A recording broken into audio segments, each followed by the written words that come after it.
Newcastle Fans TV is sponsored by Manscaped, the global leaders in men's below-the-waist grooming.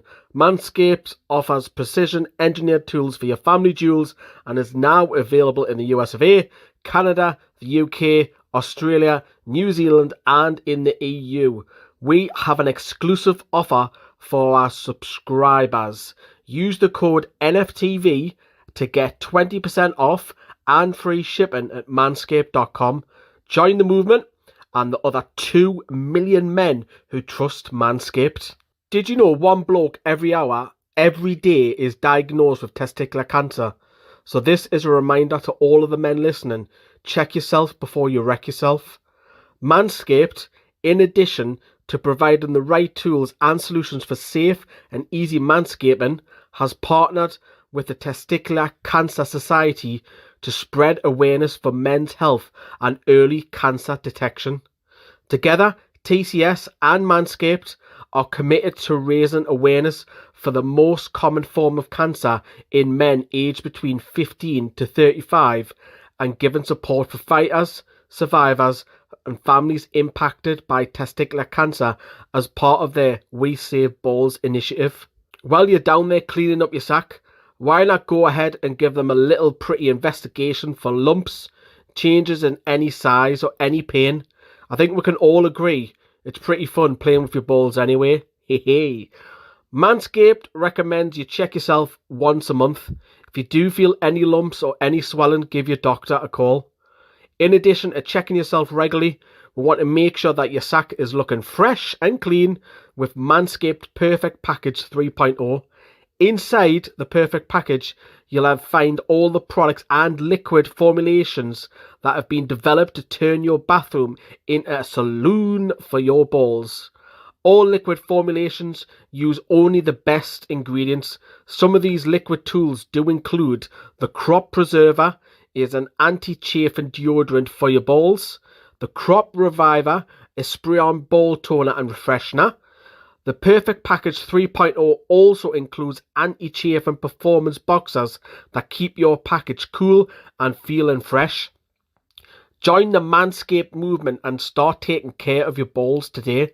Get 20% off and free shipping with the code NFTV at manscaped.com.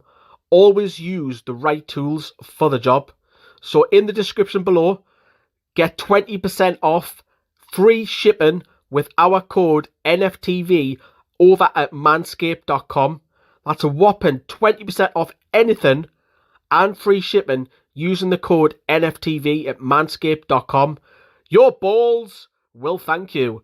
And let's get back to celebrating 25k.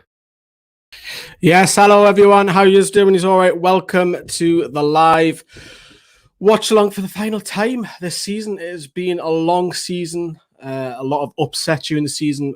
Granted, Newcastle have ended the season on a very good high, but this is your watch long. Thank you very much for tuning in today. We have a lot coming up in this first hour or so. Would be good. There's no call today. It's the first time he's dropped out. Got no idea why. I think Sam can tell you a little bit later.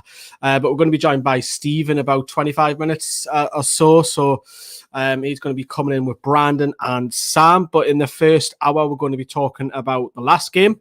We've got obviously some reaction. We've got some fan clips as well. And after we've talked about last game, we'll move on to coming up to today's final game against Fulham. So please keep your comments coming. I can see some of them coming in already. Lewis has just said, just have a go at them, nothing to lose. No striker, what the F? Yes, we'll have a brief look at the lineups in just a second.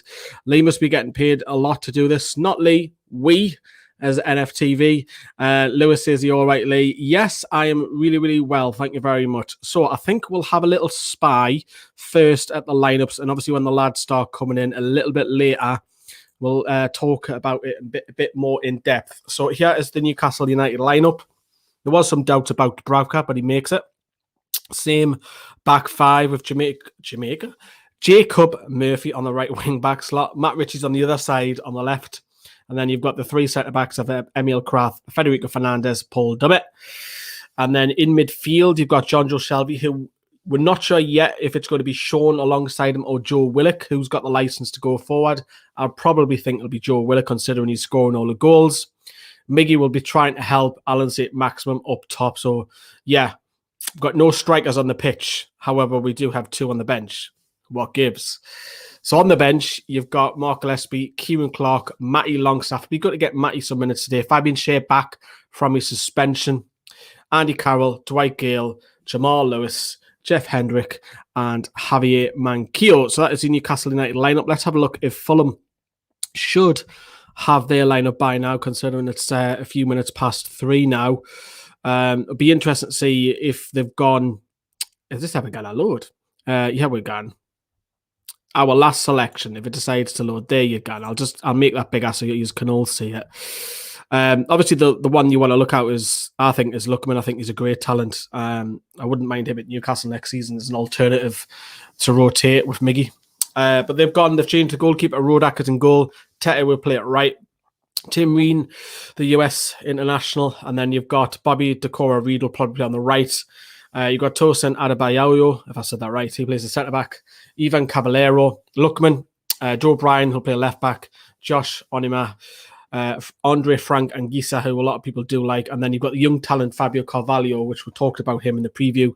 And then on the bench, you've got Ariola, Hector, Ina, Francois, Lamina, Loftus-Cheek, Jasper, and Josh Meyer. Probably their bench is probably stronger than the first team, but I think Scott Parker is just trying to experiment and see what he's going into next season, who's he keeping, which youngsters are playing and what have you. But that's the lineup for you. I'll just come back to some of your comments before we crack on with today's show. Brandon says excited to hear Steve will be on the watch long. Yeah, American Steve will be with us very, very shortly. How's it going? Says Sharp. Hi there. Yeah, I'm all right, mate. I'm all good. What do you think about the rumour of ASM? 70 millions, I'll stop watching if we sell them. Yeah, that is bravo, but just rumours, isn't it?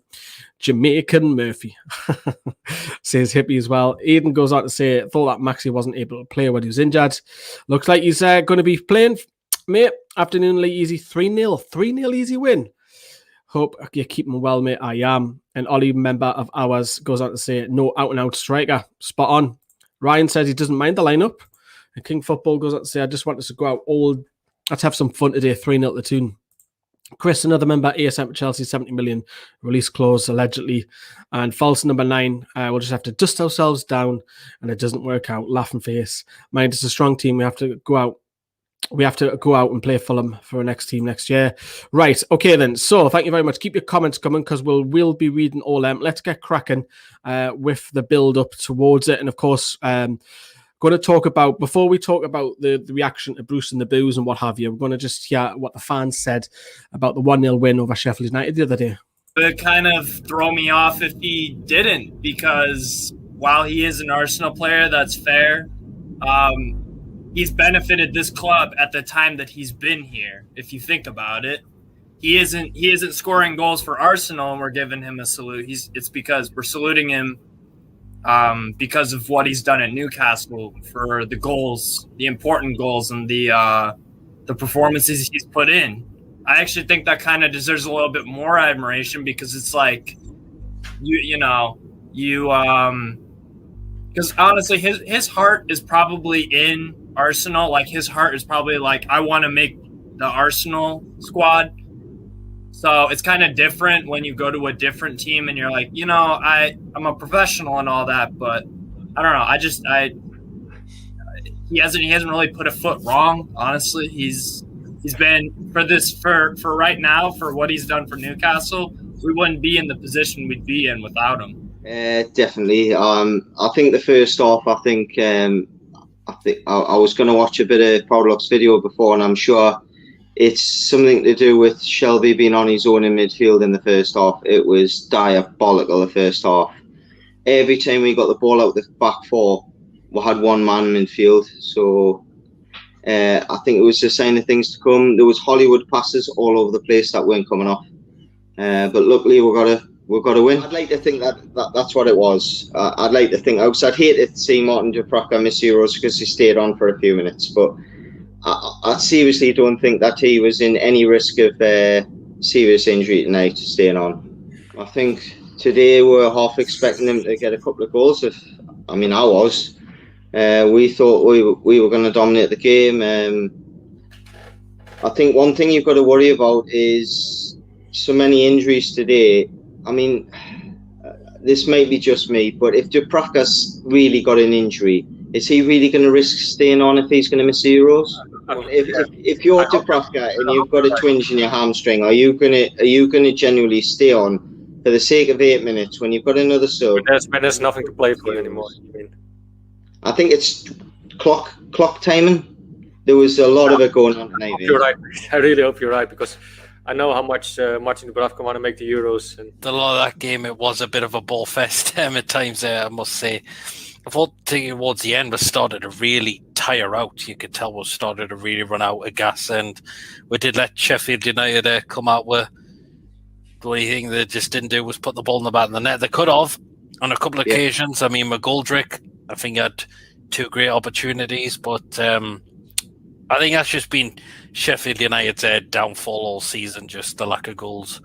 But we took the advantage of that tonight, so it's great to see the fans back, and you could tell the atmosphere, only with 10,000, was absolutely brilliant. You could why not give them a run out massively. I think ASM, I think that's him done now for the rest of the season. I was very worried with Dubravka. I mean, having the hamstring taped up as well, I mean, and that is a risk. That's a massive risk. Hopefully Willock's okay. Joe Linton, to be honest, I'm not much fussed about, but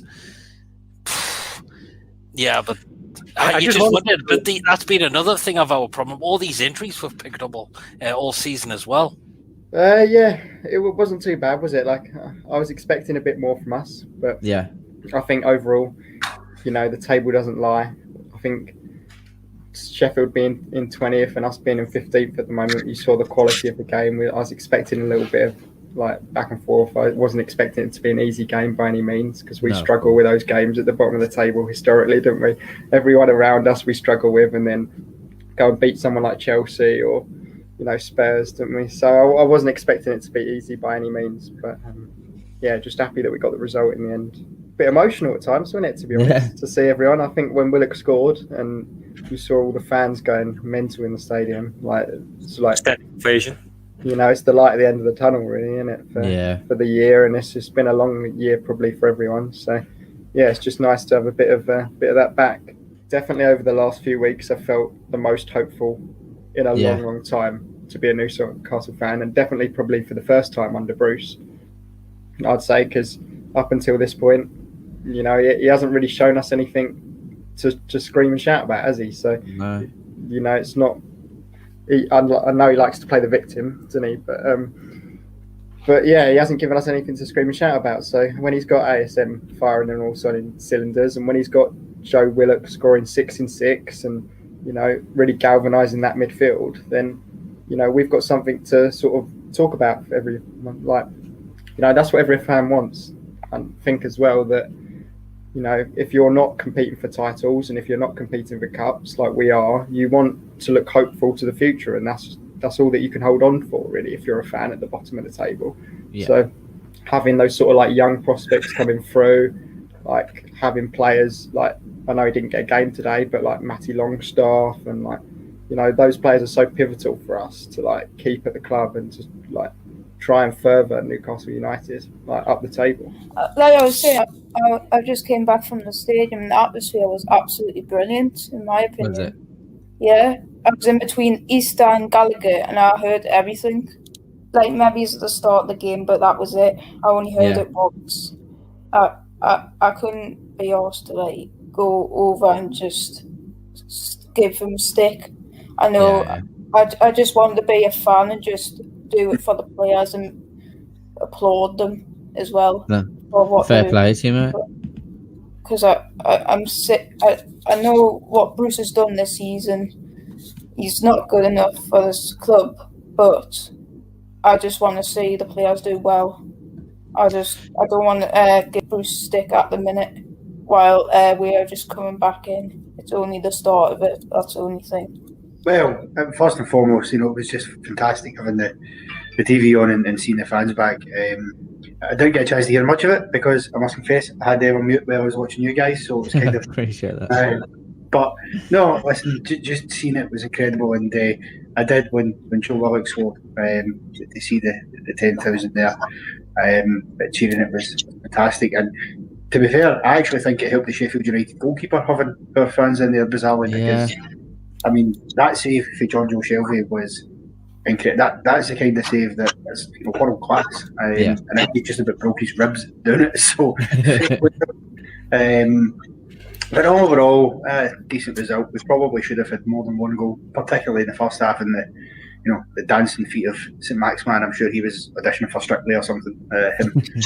But you've got to just take it all. You know, it's 3 points and at least a drab 0-0 for the fans returning, because with Newcastle you could absolutely have seen that happen. Given the problem we're going to have is we're playing in a style of football now that's incredibly positive, and we're getting decent results. You know, we're taking the game to teams and we're scoring goals. You know, that's the key thing. You know, there's not many matches now where we're not getting 0 goals. And I do worry that if we get rid of Bruce, there isn't a guarantee that would bring in someone who wouldn't just revert back to the tactics, because it all depends who you get in. And I'm looking at the market out there just now, and I'm not convinced that there's many out there better than Steve Bruce that are certainly free agents, because we know, let's be honest here, Mike Ashley isn't going to go and pay money to a club to take their manager.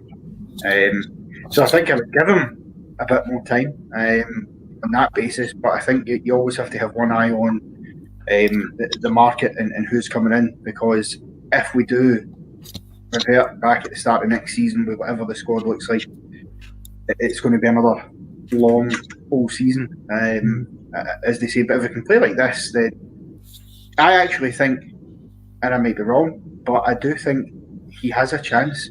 Steve, I think he can still win the fans over, if I'm honest with you. Win the fans over? I mean, what was going on the other day? First of all, after when Bruce walked around, you know, the video that we put out, I've seen about 75% people sticking up for Bruce. I was like, nah, I'm in the minority for that then, which we'll come on to very, very shortly. But that was the fans' best clips from NFTV Extra of all the fans say on the 1-0 win. If you want to pop on the fan reaction show later on, about 15 minutes, 20 minutes after the game, come on, have your say. It'll be the final chance. So maybe you want to talk about the summer, maybe you want to talk about the takeover, transfers, who's played the last game today. It doesn't have to be just on the game, so come on later on. But that was the fans' clips. And obviously I've seen a couple of funny comments about Sunderland there. Sunderland, of course, still remain a League One side, which is always nice, isn't it? So if you do like the fact that Sunderland are a League One side, hit the like button! Way! Right then. We're going to move on. Actually, I'll read some of your comments out before we move on to the next bit, which was actually Bruce's reaction as well. Ollie's going on to say, Brandon, who are you supporting in the Euros, mate? Didn't Holland, Slovakia and Czech Republic all make it? Yes. Brandon's quite similar to us. We're not, I say we're not bothered about our nation. We are, but it's not like we don't die for our country. Brandon's in the same kind of mould at club first. But it'll be Holland first, and then I think he does want Slovakia and Czech Republic to do well. 7-0 to us, Jabba Dabba. Right, put that on then. Put a tenner on that then. Stephen goes on to say, Stephen from Wiltshire, I'm a Newcastle United fan. Nice to see you, Stephen. And mind the gap, 4 in a row, says Jody Sancaster. 2-0 over Fulham, Steve, who's in the comments now. And he's also be coming on in about 10-15 minutes. Sunderland sucks. I'm laughing my arse off as well, says Steve. Yes, all the jokes about we hammered the socials. We're not going to lie, on Twitter, on Facebook, all the memes and everything. But let's stay on the theme. Bruce's reaction now to that 1-0 win. Especially at the start of it, they were delighted to be back in the ground. And when you think there's only 10,000 here, it's amazing, the difference. In fact, I think they made it as a bit edgy towards the end, but no, I thought we could have put it to bed a bit earlier. We missed some good chances, but some of our play, especially in the first half, was very, very decent. It's as I've said before, it's a double-edged sword, isn't it? I mean, look, we have to respect that he's Arsenal's player. He's only 21-year-old, but if we can, we'd love to bring him here, of course. But you know, he's had a wonderful 3 months, so. Let's see what we can do if there's anything we can. Well, he's exactly what we needed and what we wanted at a time where, you know, we needed somebody who can arrive in the box and score a goal from midfield, and of course, And Joe's got that in abundance, you know. He's still got a lot to learn, don't get me wrong, especially when people run off him a little bit, but we've given him a freedom and a licence to try and get forward, and when he plays the way he did, and you could see a young lad enjoying his football, which was very, very pleasing. So there's your answer with Brandon there. He's not the keen on orange. 2 days ago, Jabba put the bet on, you'll win some money, like we'll win 7-0. I'm not the betting expert, but I reckon that's high odds. 3-0 to the tune today. Yeah, Fulham are playing a much weakened side today. A lot of their kids are playing. I think Parker's just looking at that, which we'll talk about the lineups very shortly. Come on, the Mag says, Mike, nice to see you. 6 in a row has a new meaning now, says Ollie. 6 seasons out the top flight. Willock will score again today, says Jody Sancaster, and Mike has gone on to say again. So Bruce has still got a lot to learn too. So obviously that was Bruce's reaction to the 1-0 win. But of course, the lap appreciation, he was booed by 2 sections of the ground. And he also got called a saint-maximin, you know what, as well. But he has a short clip, what I captured the other day.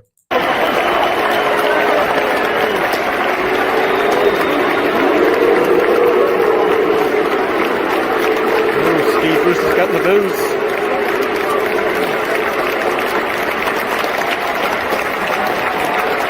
There's the injured players, Darlow, Hayden, Fraser, Lascelles, Shea.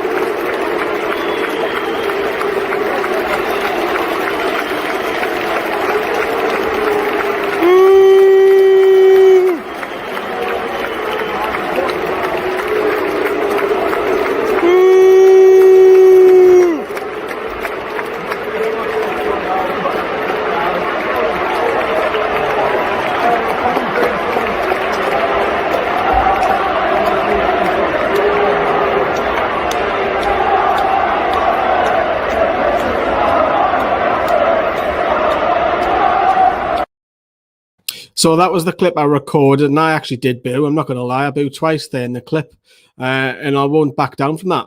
But I was really surprised with everybody giving Bruce, sticking up for him in that clip. On NFTV, there was like 75% saying you kind of boo him and all this because they had a good end of the season. Well, had a minute, because the first 3 quarters of the season, we all feared that we're going down, and the football was pitiful. I think what I'll probably look back in hindsight, maybe it's the wrong time to do it, but it was the only time that I had a chance to boo.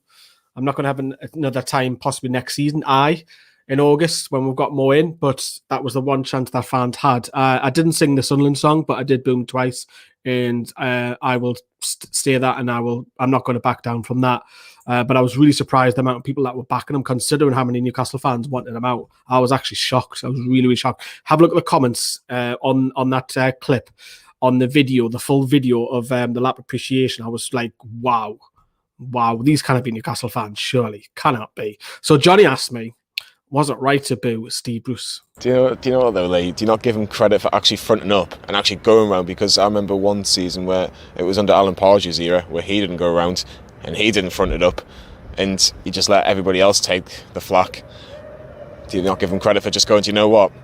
I'll take whatever you got to throw at us. If you think I've had a crap season, go on and boo me. If you think I've done okay, clap me. At least he's come out in front of it. Yeah, probably because he felt, do I not? He's probably be torn. That's probably what it is. But the coaching staffs will be right behind him, backing him. That paints 1,000 words for me. Is that the right phrase? 1,000 words? Probably. Something like that. Newcastle on 42 points, 15th place in the league. 1 game to go, Lee. If we finish 15th this season, in a nutshell, how do we look at it? Good end of the season. Very good end of the season, considering the teams we played. But the first 2/3 of it, 3/4 of it, you're seeing it, Johnny. It's just, we don't even look like a Premier League side. And Steve Bruce goes, well, you know, we didn't have Callum, we didn't have Alan, we didn't have Mickey, and all of this. Find replacements, find a solution. We don't, other clubs do. Brighton don't have a striker who scores loads of goals, but they play a hell of a lot better football than us. Why can't we play that way? So going into next season, be a little bit more brave. If you're going away to Manchester City or Manchester United, look, we're not expecting to win, but you know, I didn't park the bus for 85 minutes, think, ooh, we're 1-0 down, let's go for it. In a word, how big is this summer for Newcastle? Ooh, gigantic. I've just made that up. Very gigantic. But Newcastle United, it could be worse. You could be losing to Lincoln in League One. You could be struggling to get out League One. Could be. Gigantic, everybody. Gigantic. That's the word of today. It's the word of the week. Yes, Johnny put us on the spot. I just couldn't think. I just blurted the first thing that came out. Let's have a look what he's saying in the comments about that. Johnny's went on to say his family and radio, TV pals with LA, not real fans in the comments. JL's went on to say, I was surprised too with the comments. Where did all them come out in the woodwork? James went on to say, I booed him as well. James, who has bigger arms than Brandon. Ryan's went on to say, if we continue to play like we have been, I won't mind Bruce staying. That's a big if, mind Ryan. Big summer, especially because the uncertainty with the tribunal arbitration as well in the background waiting to happen in July. Ollie's went to say, absolutely fair to boo him. We didn't have the chance to boo him for all the atrocious performances throughout the season. So that was the only time we could do it. And can't just forget about it as well, despite the good turn of form at the end of the season. From what I usually say, it's 4 out of 5 are Bruce out. They just don't look past the last few games. He did walk around, but at a distance, not exactly on the touchline. He did a job for Ashley, but not good enough. Simple as that. We are better than this. He obviously had the bust up of Richie. Richie was benched. JL makes a good point. True words, Jody. David says we have to get some players in. I think it's a massive summer for Newcastle as well. How do we spell Gigantic? Yeah, let's go with that. Stuart, I would spell it like that, Gigantic. Is it in the dictionary? Somebody go and find out. I get about 31 Nickelback. Right, sorry, isn't it? Right, we've got one more clip before we bring in Steve and Sam.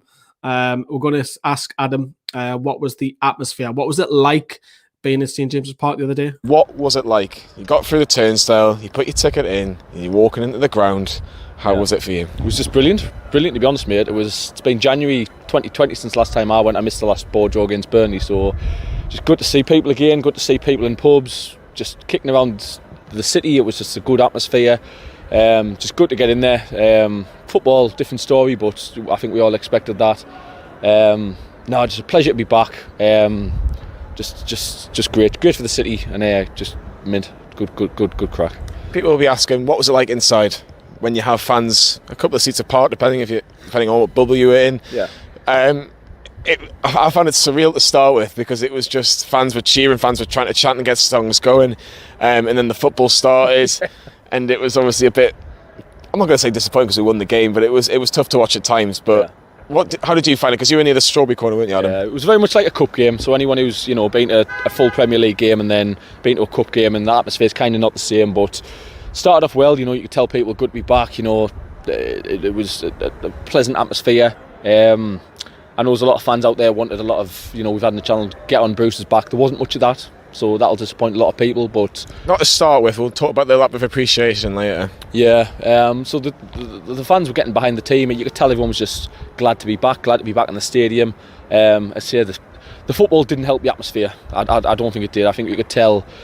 We've all watched it on the telly for the last year, and it kind of then we bring it at the ground, and it was very much the same.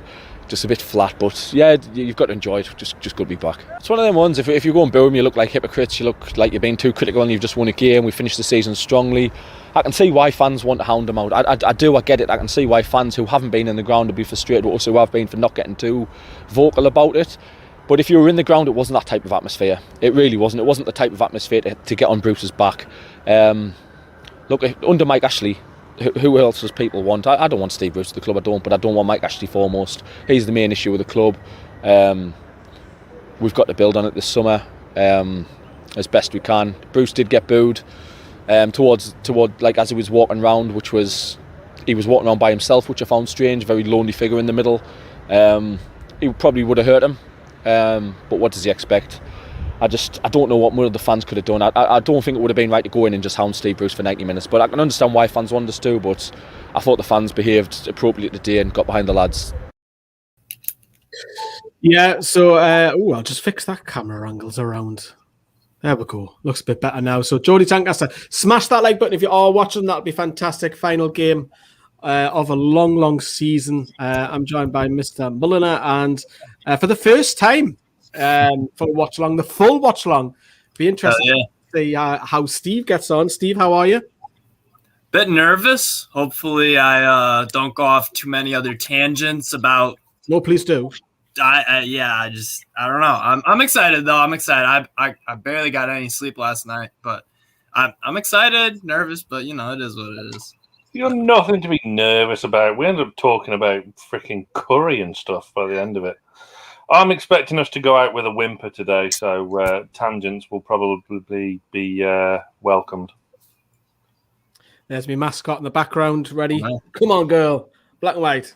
Wouldn't have it any other way. Steve, how are you actually feeling? It's because you were in hospital the other day, weren't you?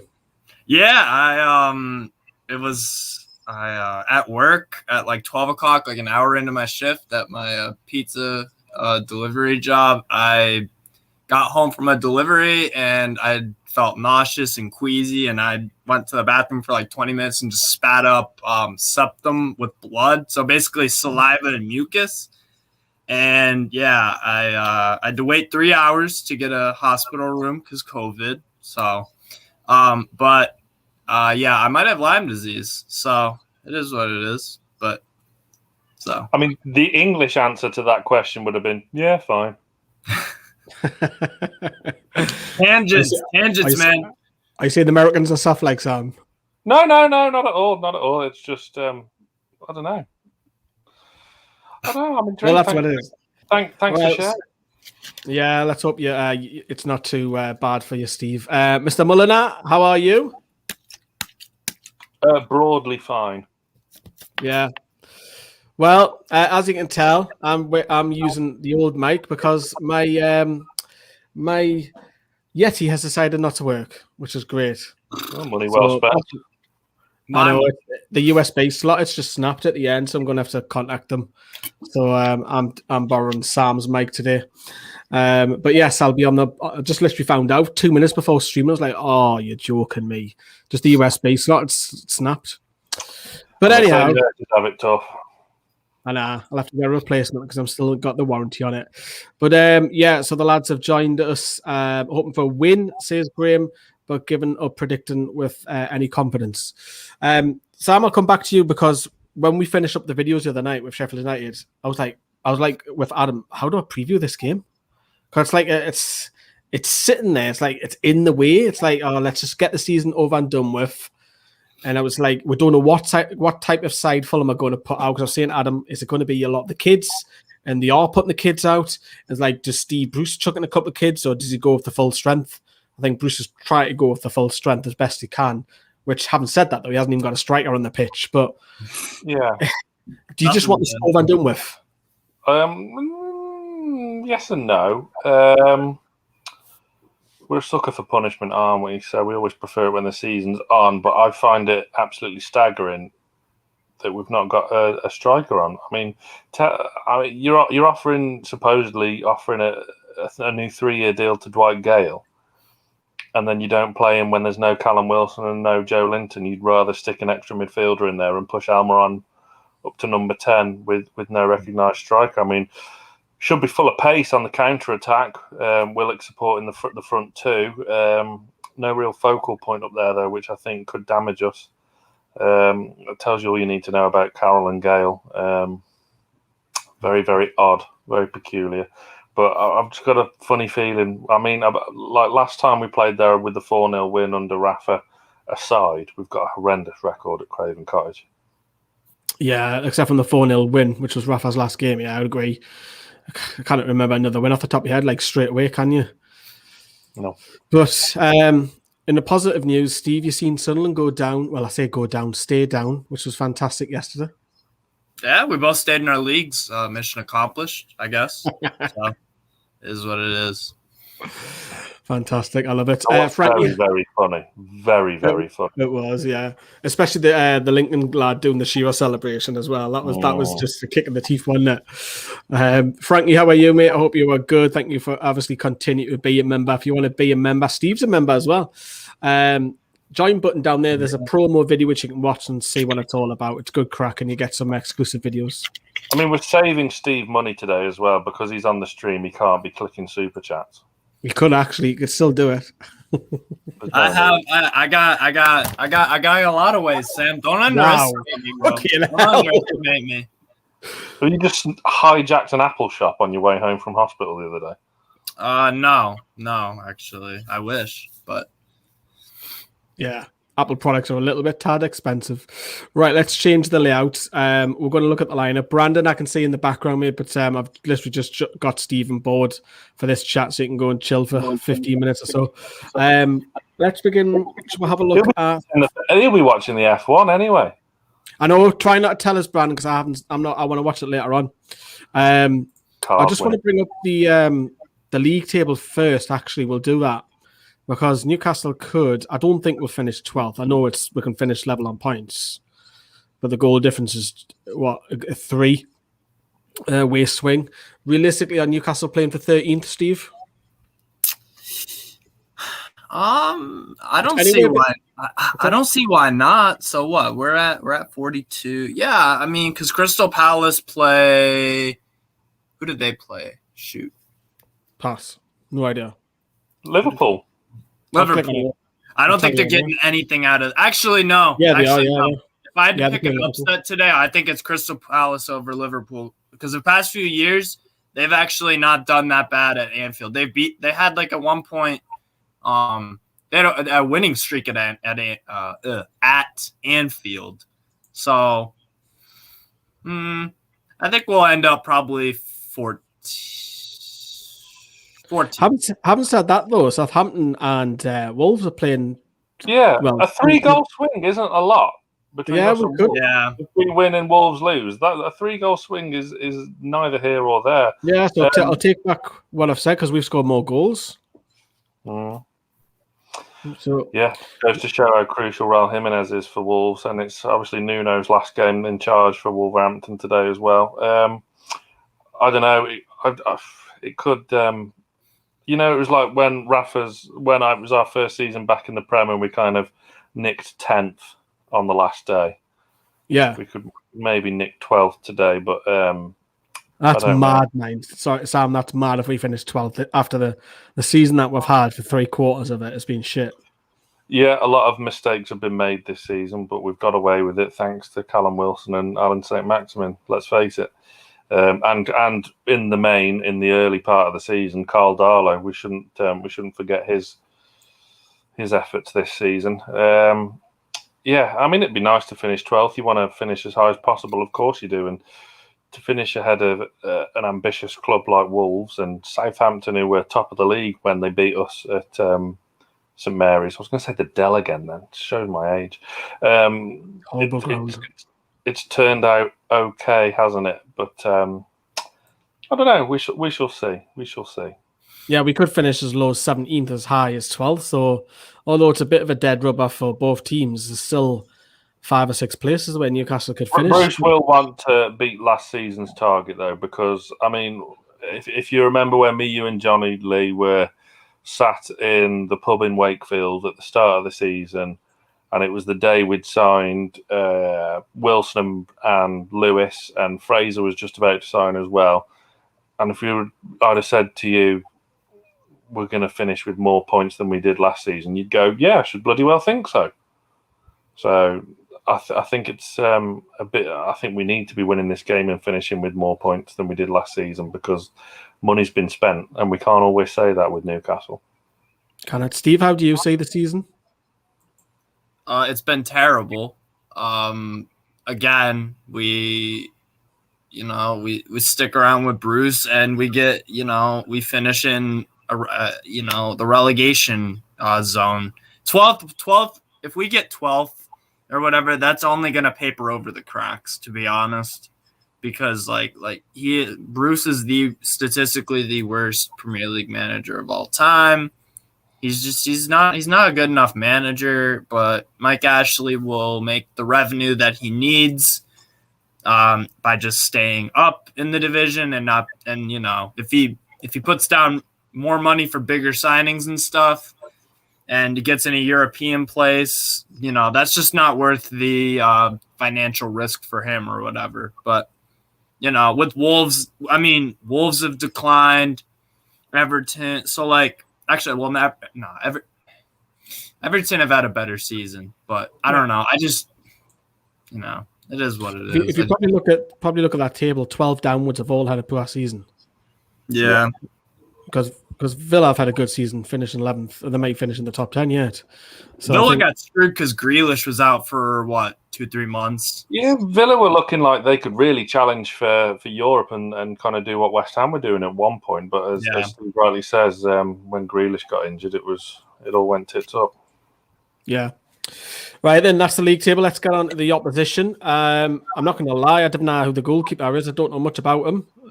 We all thought it would be Areola who'll start in goal. Obviously, Tim Ream, you'll know very well, Steve. He's terrible. Terrible. Kenny, a lot of these players will leave Fulham because a lot of them are loan players. I'll just scroll down to the bench, because if you look at their bench, I don't know if you can see, but I'll read it out. Areola, Hector, Ina, Francois, Lamina, Loftus-Cheek, Jasper, and Josh Meyer. There's a lot of them who are better. Josh Madger's getting us relegated today. Don't forget. Yes, he was Mackham player. He's in a terrible situation because he's on loan from Bordeaux, and they actually just went bankrupt. They're nearing bankruptcy because their American owners pulled out all investments, King Street. So either way, he's either probably going to be at Fulham or Bordeaux, and they're just either going to be yeah, I don't know. For Maja, I'd look for a move, absolutely. But Maja's he's a good player. But Fabio Carvalho looks a great young talent. So he'll be one to hopefully get them back up in the Championship. But a lot of them are on loan. See, I said earlier on, Sam, I wouldn't mind Luckman, not so much starting every week, but a bit of competition for Miggy next season. Doesn't do a lot for me, I've got to be honest. Cue a Luckman goal now. I don't think he's stronger than what we've already got. And out wide, I think we're pretty reasonable at the moment. Look at the bench, though. Yeah, I know, but he's going to cost a fair whack for a bench player, isn't he? Out of that team there we see on screen, I'm a fan of Anguissa. Yeah, he goes past players for fun. Him and ASM are always at the top charts for going past players. So maybe if we didn't get Willock, there's an alternative perhaps. Yeah, well, if you believe the Daily Mail, then we've got no chance of signing Willock if our transfer budget is a measly 12 million. Yeah, but wage budget need to come down. Hopefully, a lot of those players will come out and away from the club. But I mean, it's a side that it's just kind of, I think Parker, and obviously Sam, you're a big fan of Scott Parker, and he's just looking at next season to come back up in it with Susie keeping for next season, because a lot of them wouldn't start week in, week out. Yeah, very true. I mean, he's done it before, and he's going to have to do it again. It's really, really strange how their season petered out, because let's not forget just how dire the situation was after we got beat. Well, we got destroyed at Brighton, and they were picking up results, and it just kind of seemed like a foregone conclusion that we were going to fall by the wayside and get relegated, and they were going to. Well, we all thought that today was going to be everything, and if we'd have turned up today needing anything and started no striker, then the S would have hit the F. But it is what it is. I do like Scott Parker, but I don't know the way. I mean, he's still been talking a good game, but the way they've just completely folded, almost, it is a bit of a concern. Yeah. It is. Steve, before we get on to Newcastle, Fulham fans are in the ground similar to what we had the other day. Could that be an advantage for them today? Of course, yeah. I mean, you look at what a crowd does for players and stuff. Like it's obvious. I don't really know how to elaborate on it, but yeah, of course. I don't know. It didn't really it's weird because with the crowd on the game on Wednesday, it didn't really. We didn't see this all-out attacking stuff. But then the game before, I think that was Man City, we were playing. Really high-scoring game against the champions of England. So I don't know. It's whatever you make of it. But in theory, it should be a benefit. But it also, it's also, you can also look at it like it can obviously Saint-Maximin. I bet he loves to not only get when he's playing at home to get his crowd excited, but I bet he also likes to shut up the opposition fans when we go away. So it's whatever you make of it. Just motivate yourself. It's the last game of the year. You got fans, so it's unmotivated. Yeah, you've got to be motivated. Come on, Mr. Motivator. Right, let's talk about the tune. So we've got Newcastle's lineup. I am actually surprised Dubravka made it, considering he went pulling his hamstring. Well, I say pulling a tight hamstring, and ASM's made it as well. Joe Linton's not involved at all, so yeah, he's out of today. But Sam, you alluded it straight away. There's not a striker on the starting 11. No, there isn't. So it's either going to work really well with plenty of pace and running at them. There's going to be a lot of that today, running with the ball. Well, because there's no point pumping it up long, is there? Unless Fulham play a high line so you can get in behind. But it kind of makes you wonder why Shelvey's still in the team if that's going to be the case. Although Shelvey has been superb the last 2 games. Yeah. I mean, I would have put in Fabian Schär today instead of Kraft, but Kraft, to be fair, since he's come in the side, I think he's been fantastic. He's done really well. Fernandes is superb lately as well. Dummett, Mr. Solid. Jacob Murphy, most improved player this season. And Willock, can he make it 7 in a row to equal Alan Shearer's record? Good. I don't know if anyone watched the NUFC stream that was aired on NFTV Friday night. Alan Shearer, Keith Gillespie, Warren Barton were all on there. And Shearer's been speaking to his good mate Ian Wright, who's quite pally with Joe Willock, and has offered his advice and services to the young lad. So we've got Big Al on the case to try and get Willock there next year. If it's up to him, that is. There's plenty of haggling to be going on between the 2 clubs. Yeah, a little bit of cat and mouse going on already with Arteta's comments on Friday. But I mean, it's staggering to think. I just don't see the point. If we're staying up, I don't see the point of offering Dwight Gale a new 3-year deal. Yeah. There's a lot of them that are rumoured to be signing, aren't there, which the club hasn't made official yet, which we talked about the other day, likes of Murphy, which we expect him to do, Gale, Fabian Schär. There's a few who are not official yet. I would have stuck Andy Carroll up there. I mean, for all his flaws. I mean, his flaws was that he couldn't stay fit, but he stayed fit pretty much all season. He hasn't been injured that much. So, and let's not forget, he started the first game of the season, fantastic win at West Ham, and the last start he had was the FA Cup game at Arsenal, where he played brilliantly, missed a glorious chance to win us the tie, but still played well. I'd have maybe stuck him up there with ASM and little and large. So, but yeah, fantastic centre back. Every time he comes on, plays centre back, he's fucking brilliant. That's it. Maybe he's going for the old Dion Dublin approach. Yeah, Chris Sutton. Yeah, he did it as well, didn't he? Gary Doherty as well. Yeah, but ESM making a lot of pace there. Joe Willock to try and get up, as Sam says, equally. Gary Lineker was taking the mickey out of Shearer the other day because he can't break it unless he stays on next season. Good to see Sean though back, isn't it, Steve? Sean's back in the lineup.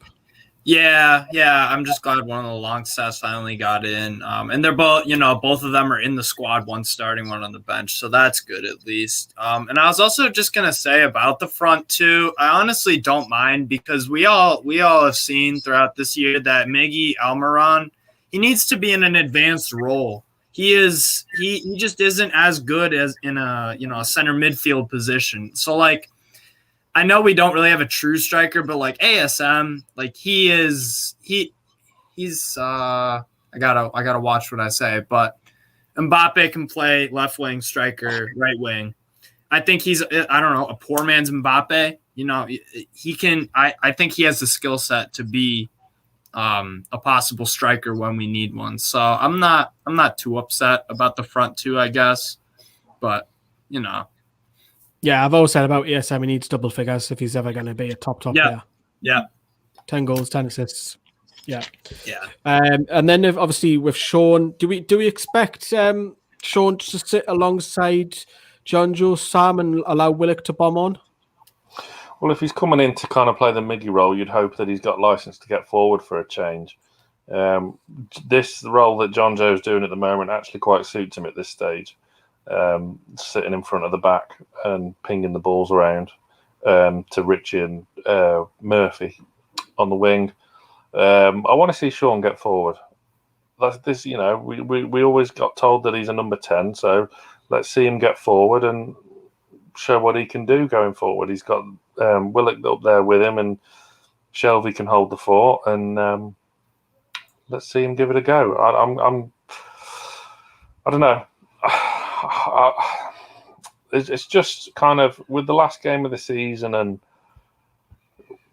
nothing really to play for other than the battle for 12th, 13th, 14th, 15th, 16th, and 17th. You know, no Elliot Anderson on the bench, so he isn't obviously fit enough. You know, Matt is on the bench. He probably won't get a look in. You got 2 strikers on the bench. I don't know, but just put some of the girls in the lineup. Yeah. So hopefully we can see Sean push forward. And I've got to say, because the coverage has just come on the telly, that Craven Cottage still looks empty. Although I know there's only like I think there's only 4,000 expected at Craven Cottage today, but it still looks absolutely empty. They're doing construction on the stadium, it looks like, or something. Yeah, they're still building the stadium up. Mac B from Spain. Afternoon, lads. Hope everyone's well. He's over on Twitch. We are live on NFTV Extra, NFTV Main, and on Twitch as well. And then we will focus towards now. Jamal Lewis, surprisingly, Steve, doesn't get a look in today. I thought you might be in with a shout, you know, but he's gone with Richie again. I mean, Richie is 100% deserved his place, and honestly, Jamal Lewis has not. That's the harsh, my opinion on that. It's kind of the harsh reality of it. I think it's the next. I think next season we'll try to see what we can get out of him. But Matt Ritchie has, you know, it is a meaningless last. You know, there's nothing really to play for besides some positions, but you know, it hasn't worked out for Lewis this year, and Richie is one of the key reasons why we aren't in this relegation scrap anymore, because man, his leadership, everything there, he brings a lot of attributes that we as Newcastle fans can see, but I think it goes underrated on a league-wide scale. So, yeah. And yet we still try and sell him every transfer window. Yeah. We're definitely not selling Paul Dummett, because the Chronicle put out last night that he's going to be signing a long-term deal. Another one, we're just waiting for the club to make that official. Fernandez, possibly his last game. Should be a shame. I still want him for another year. Emil Kraft, who's Sam's biggest fan. And then you've got Jacob Murphy. I maintain it'll be interesting when we do end of season scoring the players, because I'm gonna go back and work out the kind of average score of everyone. I reckon Kraft will be coming out on top against Mankia. Who's the best right back, Steve, at the club? Oh man. Where's a coin? Yeah, that is there. It's right. But the thing is, with Kraft can fit in this system and play the right hand side of the three. Come first to tell them. Mankia likes to push on forward, but it depends what Bruce is. This is one of the things that's really gone wrong this season. He's played so many systems as Bruce that doesn't really suit everyone. Consistency, yeah. So it depends what system he's going to play next season, because at the moment Jacob Murphy's got the shirt on that right hand side, and rightly so. He's been an absolute revelation. Yes, yeah. Right, okay, so it's 5-2, counting down to a few kickoff time in a few minutes. I'm going to be heading off. Brandon is going to be replacing me. I presume that's Sam you're controlling, are you? Yeah. Yeah. Right, but I've just bought myself 2 Alan Shearer England shirts, and get yourself a few England shirts for the Euros. The Euros is only 3.5 weeks away. Have a look at this.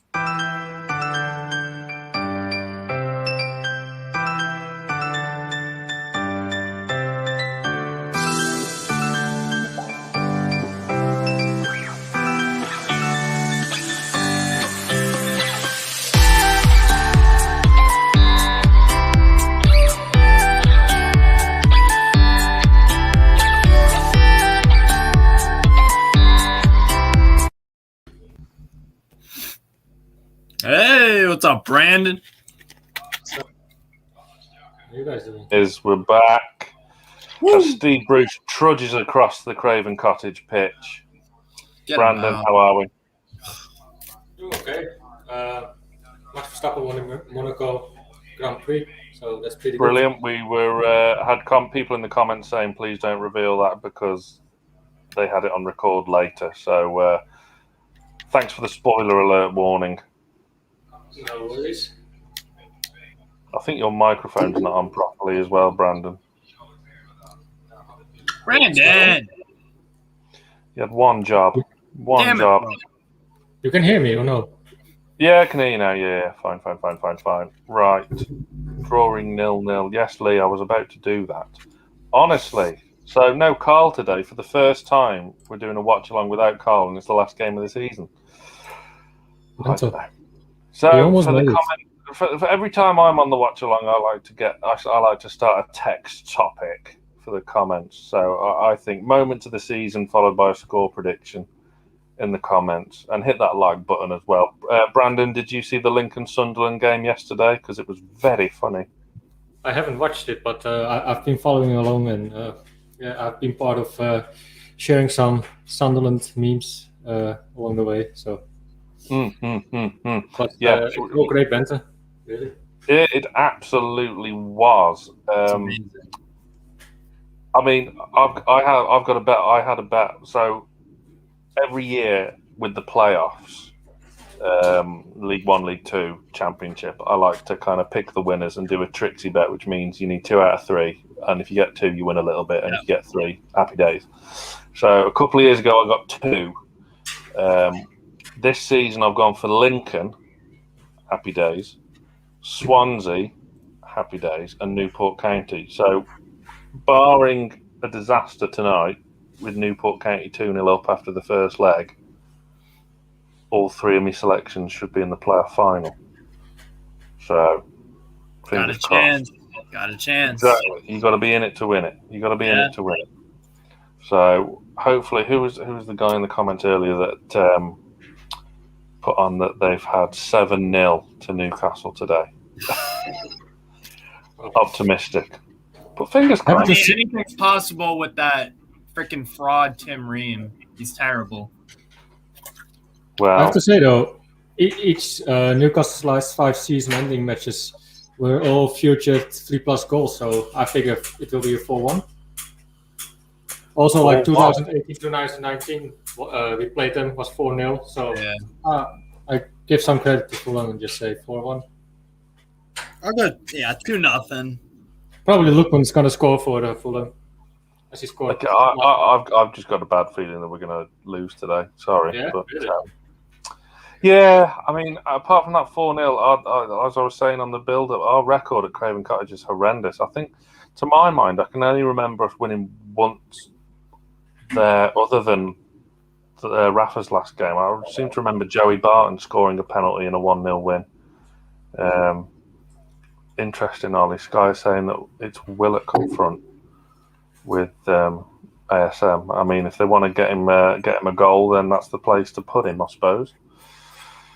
If he gets a goal today, he'll equal Alan Shearer's record. 7 games in a row, 7 goals. That's for the loading. Exactly. So we're underway. So, Steve, so let's see, because normally there's a delay between all 3 of us. Have you kicked off yet, Steve?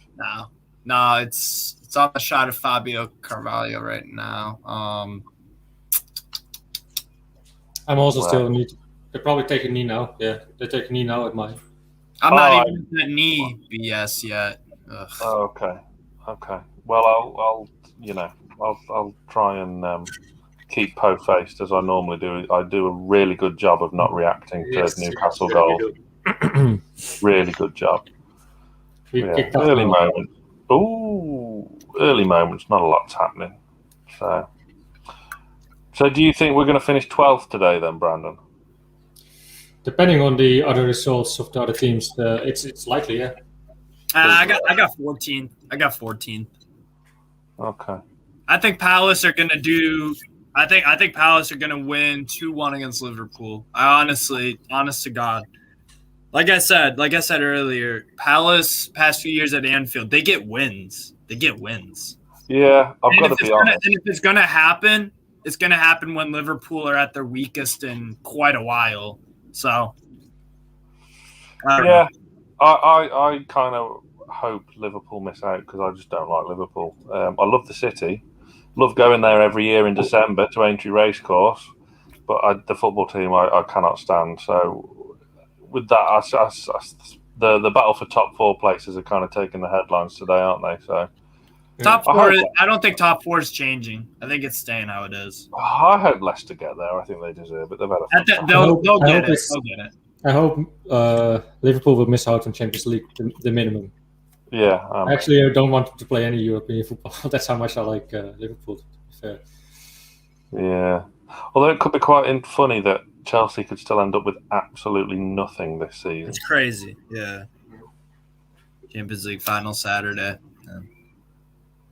Yes. And the playoff final Saturday. That's more interesting.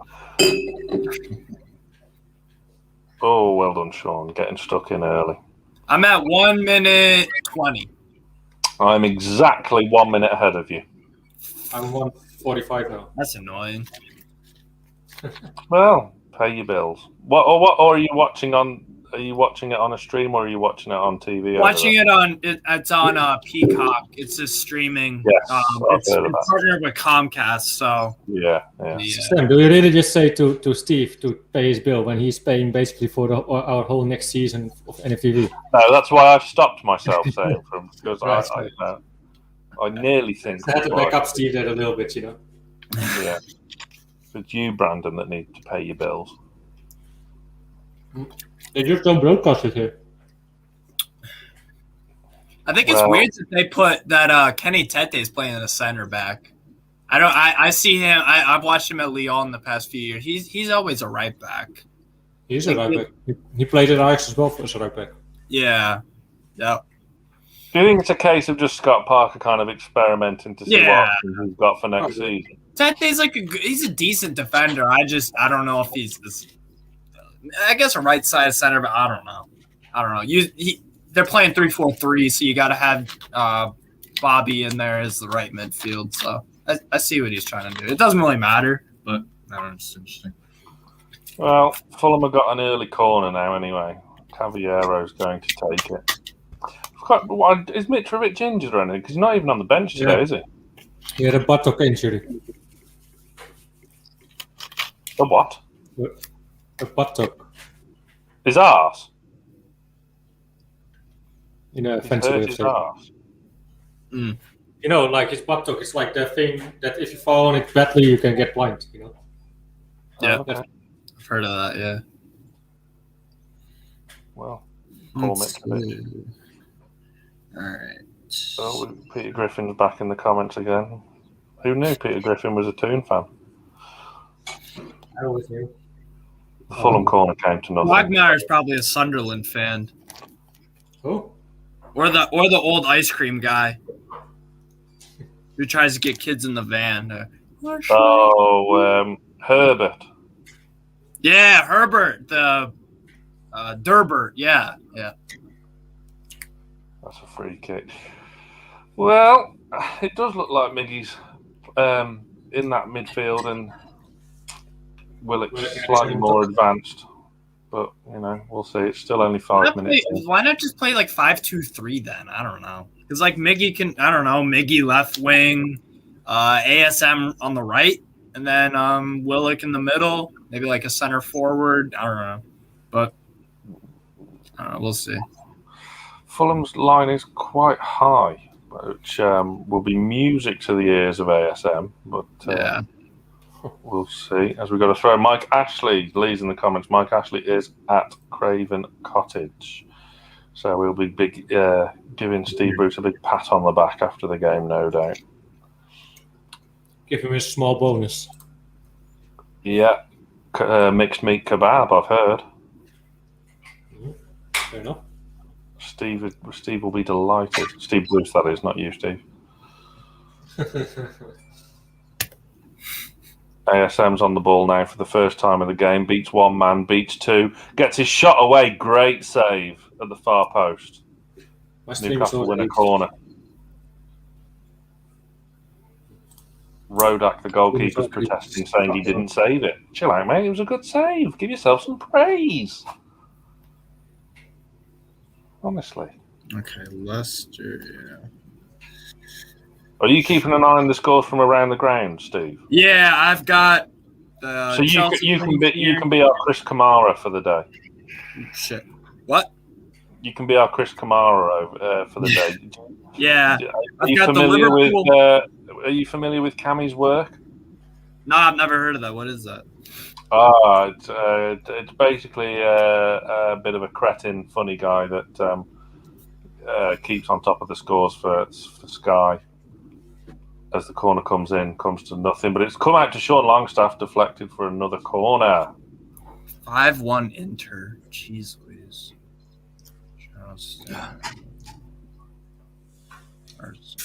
Mike actually wants to see if finish 12th and gets more funds for it. Wait, Sam, you're on 7-minute 10, right? Or 7-minute 15, something like that? Yes. Because I just saw the ASM, the Rodak save on ASM. Well, we'll see how we go. I might rewind depending on how the game's going. As Shelby whips in the corner, and it comes to My stream keeps lagging all the time. It's so annoying. Or I'll say I'll rewind and then actually not. I'll just try and act surprised. I go crazy when they score. I'll go nuts, man. Wake everybody in the damn house up.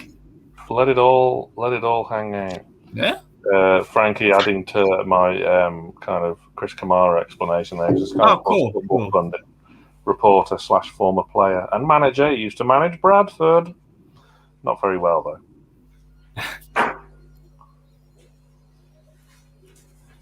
But yeah, Richard. I guess the American equivalent to that would be like NFL Red Zone or something like that on a Sunday when all the NFL games are on. What's his name? Stephen A. Is it Stephen A. Smith? Yeah, he's like an analyst. He's funny as hell, man. He has some crazy opinions. That's our Chris Kamara. Oh, so he's like outrageous. Some of the stuff he says. Yeah. I like it. I think Chris Kamara is actually doing the Fulham Newcastle game for Soccer Saturday today. Oh. So. Yeah. Oh, Fulham now on the attack. That's it. Emil Kraft's got it in the bag, surely. No, he hasn't. And it's a goal kick.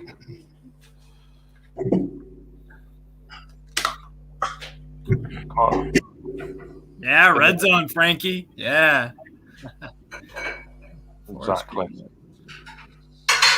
So is red zone NFL? Yeah. Yep. Yeah, my knowledge of NFL is pretty tame. Carl's a fan of football. Yes, yeah, Carl is, yeah. American football though, Steve. Yes. NFL, yeah. Oh, ASM is, oh no, Fulham have got away with it. Oh, he was nearly in. I mean, this time last season on the last game, we were already 1-0 up. Hey. Hello. I see.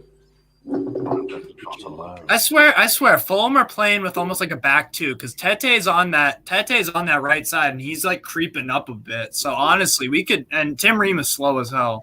So I honestly, like a 2-0.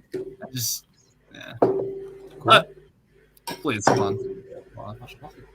Yeah, I think a high line it would be playing with fire really with the pace we've got in our attacking third. So if they're just going to leave two back there and one really slow. Ooh, we're messing around with it at the back, which is making me. Yeah, I just saw Longstaff go dive and. Oh, see now we're getting American things in the comments. My football team is the Seattle Seahawks. Seattle Seahawks have a cool color scheme. Other than that, I hate them. Matt's at work today. Let's send the Southern down with a tail. Yeah, Steve, is that a genuine one, or is that one of these retro ones? Yes, genuine Adidas as well. Yes. Lovely stuff. Was that an eBay purchase, or did they have? Yeah. It's the what is this? 97, 98, or is it 98, 99 away? I think it's 97, 98. Yes. 96, 97, I think. Yeah. But it's a lovely. I got it for I forget how much, but I think it's around the range of 75. You bought it for 75, Steve. I remember very well because you were over the moon to tell me. $75. Dude, I have so many. I have so many soccer shirts that I'm staring at right now, man. You'll love this then, Steve. I have every Newcastle shirt from the year 1995. Really? Wow. Even goalkeeper? No, not the goalkeeper ones. No, just the outfield ones. Yeah. No, I've got this, and then I've got the let's see. I've got the purple. I think 2005, 6. I think. 6, or 7, no, yeah, something like that. Early mid 2000. Yeah. So I have that. Yeah, that purple one. I have that one. I bought that off eBay. Yeah. I was livid because when it arrived, Man City over Everton 1-0. Yeah. Really? So yeah, when that shirt arrived, it did not say that there was like a player's name and number on the back. Yeah. Because I'm not one for that. But when it arrived, it had a player's name, number on the back, and it's my least favourite Newcastle player, probably of all time. It has Michael Owen on the back. Owen 10. So, my friend Michael Owen. Man, Michael Owen. Who I once wished a happy birthday on the Facebook page. Anthony Elanga goal for Man United, 1-0 over Wolves, and De Bruyne scored for Man City. So both Manchester teams up 1-0. See, we've got it all here. We've got soccer. We're going to call this NFTV Soccer Sunday. I also just got this. It's a Jamaican shirt that my girlfriend bought me. It's very nice. Yeah, it's really, really, really I nice. think Coyote will be happy to see that. Yeah. The guy on the live stream. Yep. On the fan reaction last 2 games ago versus Man City, I think. Oh no, versus Leicester he was on when he predicted 4-2 for Newcastle. Coyote, if you're watching, let us know. Winnie Wynn in the comments used to wear that shirt all the time, Stephen. He got his first home shirt in 1974. That was before they had the the sponsors or not the sponsors. Yeah. Well, I think the sponsors came first because it was a German club that started the whole sponsor thing. I don't think it was either not Saarbrücken. What German team was it? It might have been. I forget, but I forget who started the Adidas, like having the logo of the manufacturer. Adidas. Yeah. I knew this was going to come up at some point because of your American heritage, Steve, but it's pronounced Adidas. Adidas, yeah. Me German. So we'll get onto aluminium in the second half if it's a boring game. We can talk about Nike. Nike. Reebok. You guys say Reebok or Reebok? Reebok, because that's how it's pronounced. I would say Reebok, but that's just 2-0 Man City. Man City, you're gonna pour it on. It looks like. Frankie is in the comments about my Michael Owen shirt. No, I didn't burn it. I kept it because I didn't want to buy another one. Gabriel Jesus scored. Jesus, Gabriel.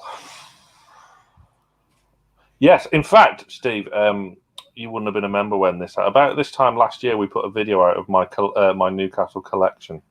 Oh, so wow. check that out. It's got all of my shirts apart from this season, but I now do have them. So even the limited edition 4th kit that we have. Yeah.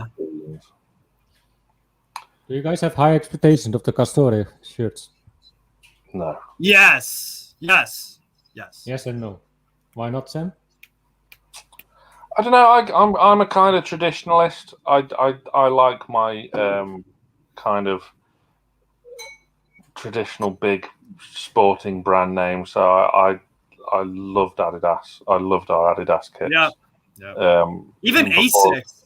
Asics. Yeah, exactly. Yeah, and then before that we had Umbro for like a year or two, not very long at all. And then I don't mind Puma. Some of their kits have been pretty unimaginative, but on the Some whole, of them have been cool. Yeah. Adidas have been the best though, from what I've seen. The Adidas Newcastle, 100%. it's disgusting in the best of ways. It's man, love them. All right. So did you make your point with Castor? Because I'll make the case for Castor. I'll make the case. Yeah, I just like traditional kind of the big one. I don't like Hummel or like. I just think it's just a bit kind of small time, isn't it? I mean, yeah, I don't know. The Castor, Leeds 1-0. So Castor, have you seen the Castor Rangers FC kits? Do you like those? Very nice. It's very nice. Yeah. So that's what I mean. I just like a good looking I like a good looking kit. Like right now I have a Hummel Rangers shirt from 17-18, I think. And then I have Umbro, I have Nike, I have Kappa, Puma. See, Kappa are rubbish. I like Kappa stuff. I don't know. As long as it looks cool, then I'm cool with it. Yeah, I suppose. Yeah. And I like having new brands. Oh, Leicester 1-0. Jamie Vardy. Of course, they're going to be Tottenham.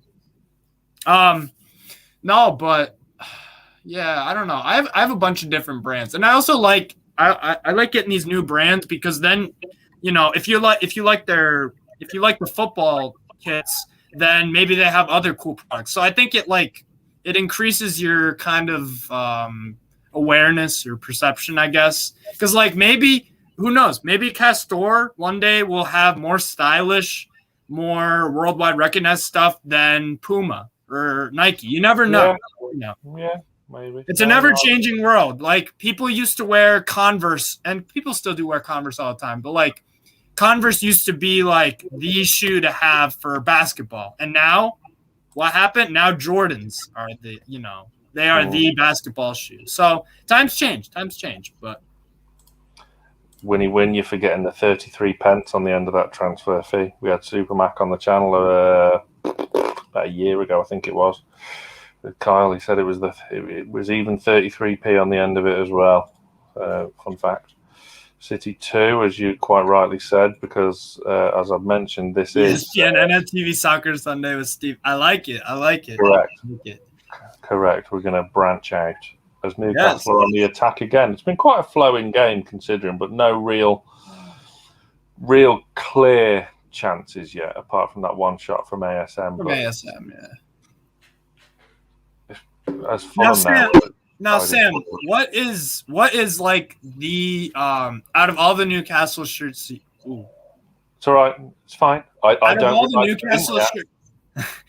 the Newcastle shirts that you have, what shirt has the most memories? Do you ever remember my 2007-8 home shirt is memorable because I went to Europe with it, and we won 4-0. That sort of thing. Good question. Yeah.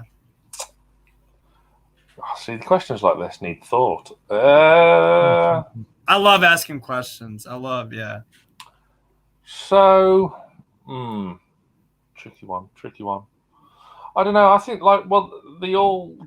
the classic kit is that one we had between 95 and 97, the proper. It is a kind of cliche answer with that one, as Joe Willock lines up a shot deflected for a corner.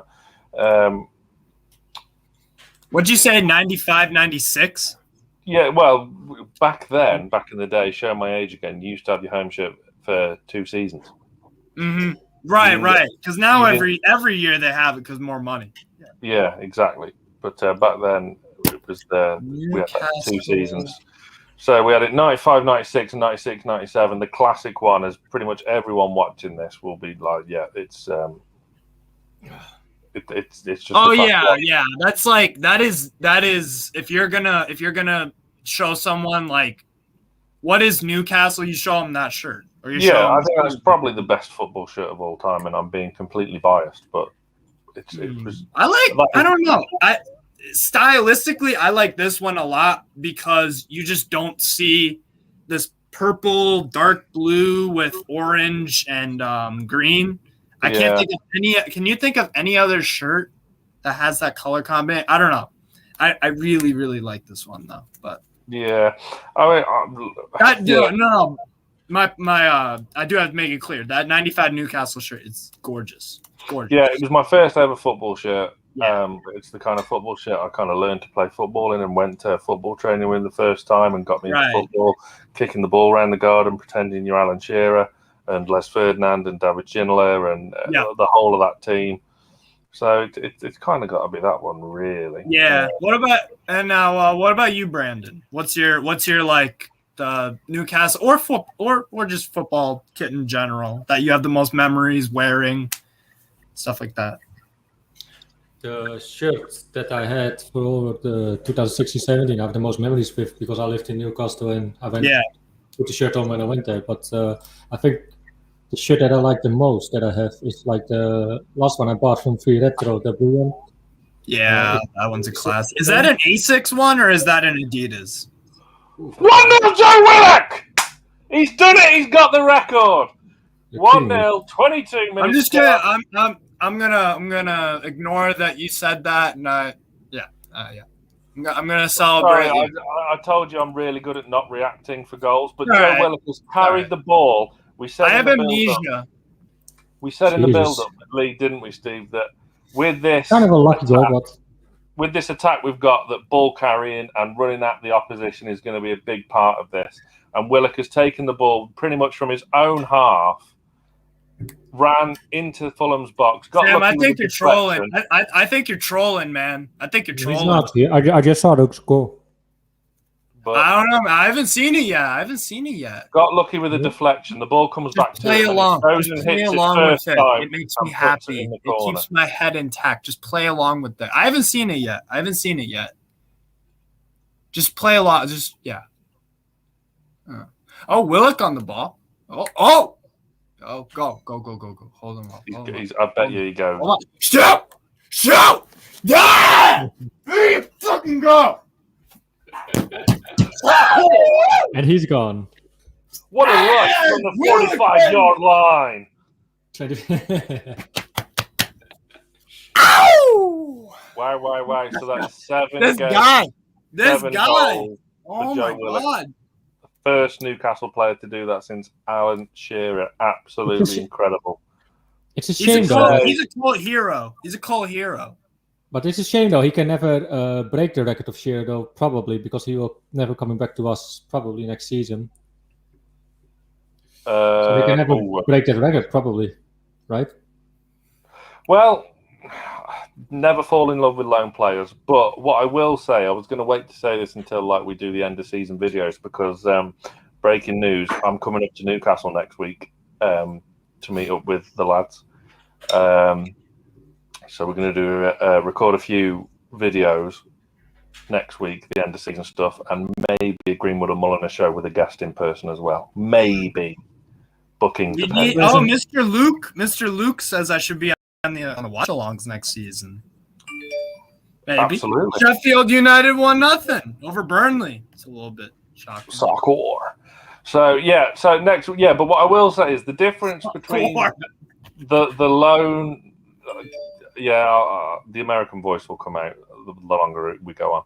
But the difference between this loan signing of Willock and the previous ones, Rondon, Remy, there are others, is age. Age, I think, is a big factor because what does Mike Ashley look for and what does Lee Charnley look for when they're signing a player? Sell on value. Yeah. Which with Willock being 21 years of age, and say for example 20 million is the fee, I think they'll pay that because they will look at absolutely 20 million. Yeah, they will look at that and go, there's a sell-on value there. And whilst I'm at it, why isn't Joe Willock in the conversation for an England an England spot. Because Southgate is a knobhead. That's why. Yeah, but he's not even been in the conversation. I don't like Southgate. I'm not an England fan or anything, but I don't think that they are going to win anything. I think Didier Deschamps could win. They would win an international tournament with the France B team that before Southgate ever wins anything with England. Yeah. Yeah, I don't disagree. Like the vid for Joe Willock as well. Come on, hit that like button. So, as Lee says in the comments there, Newcastle are currently 13th. So we shall see. Who's ahead of us? Stevie said Man United are beating Wolves. Yeah, it's 1-0 right now because one more goal for Newcastle or one more goal for Man United, and that puts us in 12th, which is the best we could hope for going in today, which is crazy considering the season we've had. It's still 0-0 in that Palace and Liverpool game, so anything can happen. Well, saying that, if Palace... Oh, that's a fantastic ball from Miggy out wide to Jacob Murphy, who started the game really well again. He's gone past one, like there's not even there. Still going Jacob Murphy, but Emil Kraft was not on the save wavelength. I think we can give some praise as well for Jacob Murphy, really, this season. See, at least Miggy's getting some shots off. I'm cool with that. Let's see. Don't you think so, Sam? Sorry? I said I think we can give some praises to Jacob Murphy for this season as well, what he did. Oh, absolutely. Oh, Murphy's been, yeah. Because let's look at this. This time last season, every single one of us and everyone watching would have said, "Nah, let him go. Let him go. He's done. Send him out on loan. He's finished. He can't hack it. He can't do it. He can't." That's a fantastic tackle by Sean Longstaff. But Fulham are still on the attack. You can't do that. That's silly. Lookman's pushed Murphy in the back, so it's come to nothing. Oh, actually, no, go. Sorry, that was rude. I was just gonna say about Jacob Murphy. To answer your question about who the best right back at the club is, it's Jacob Murphy. If he has to play. Yeah, the thing is, mine and Johnny's argument was always, wing back. Yeah, this is the thing, because if you were to put him in a flat back four, Murphy, it wouldn't work because we tried that once. I think it was against Leeds, and he got tore a new arsehole. So it shouldn't have done that against Leeds. Yeah. Yeah, I appreciate that. That's the one game you don't experiment against Leeds, because you know what? If you have someone brand new coming in, unless they're like a sublime talent, they're gonna rip you to shreds if you don't know what you're doing defensively. If you're trying something new, they'll rip you up. They're sensational. They're a really, really fun team to watch. But I think you guys missing a case though. I think you guys missing the case that being Murphy our best right back says a lot of the right backs we have at the club currently. The real right backs, you know. Yeah, I guess I would change that and say if we're playing with a back five, if I want good defense, if we're playing against someone, I don't know, like Man City or whatever, I guess. Steve, defense. Yeah. We're gonna learn. We're gonna English you right up by the end of today. I do speak English. What are you talking about? We get the Deutsch, yeah. What are you eating? What are you eating, Brandon? It looks disgusting. It looks absolutely disgusting. What are you talking about? I'm picky. So don't even listen to me. I'm too picky. My girlfriend makes good soup. Vegetable soup. I eat pizza for breakfast. Don't take anything that I say seriously. And I still eat lunch. Oh, God. What? No. Steve don't like the soup. You better kill him. Bit of an overreaction. That's kind of an insult to my girlfriend, so there you go. No. God damn. No, it's not God. It's not God. Steve, it's not goddamn. It's fuck's sake. I was trying not to swear because of monetization and all this. You warned me. You said just have yourself on mute, man. Matt Ritchie swings it in. And it's cleared. Fulham are now on the break. Believe me, Steve, watch out what you say on this stream, because before you know it, you're a sexist. I found out myself. Oh yeah. Rex, sexist, racist, homophobe, Nazi, xenophobe, homophobe. What else? Moving on. Gosh darn.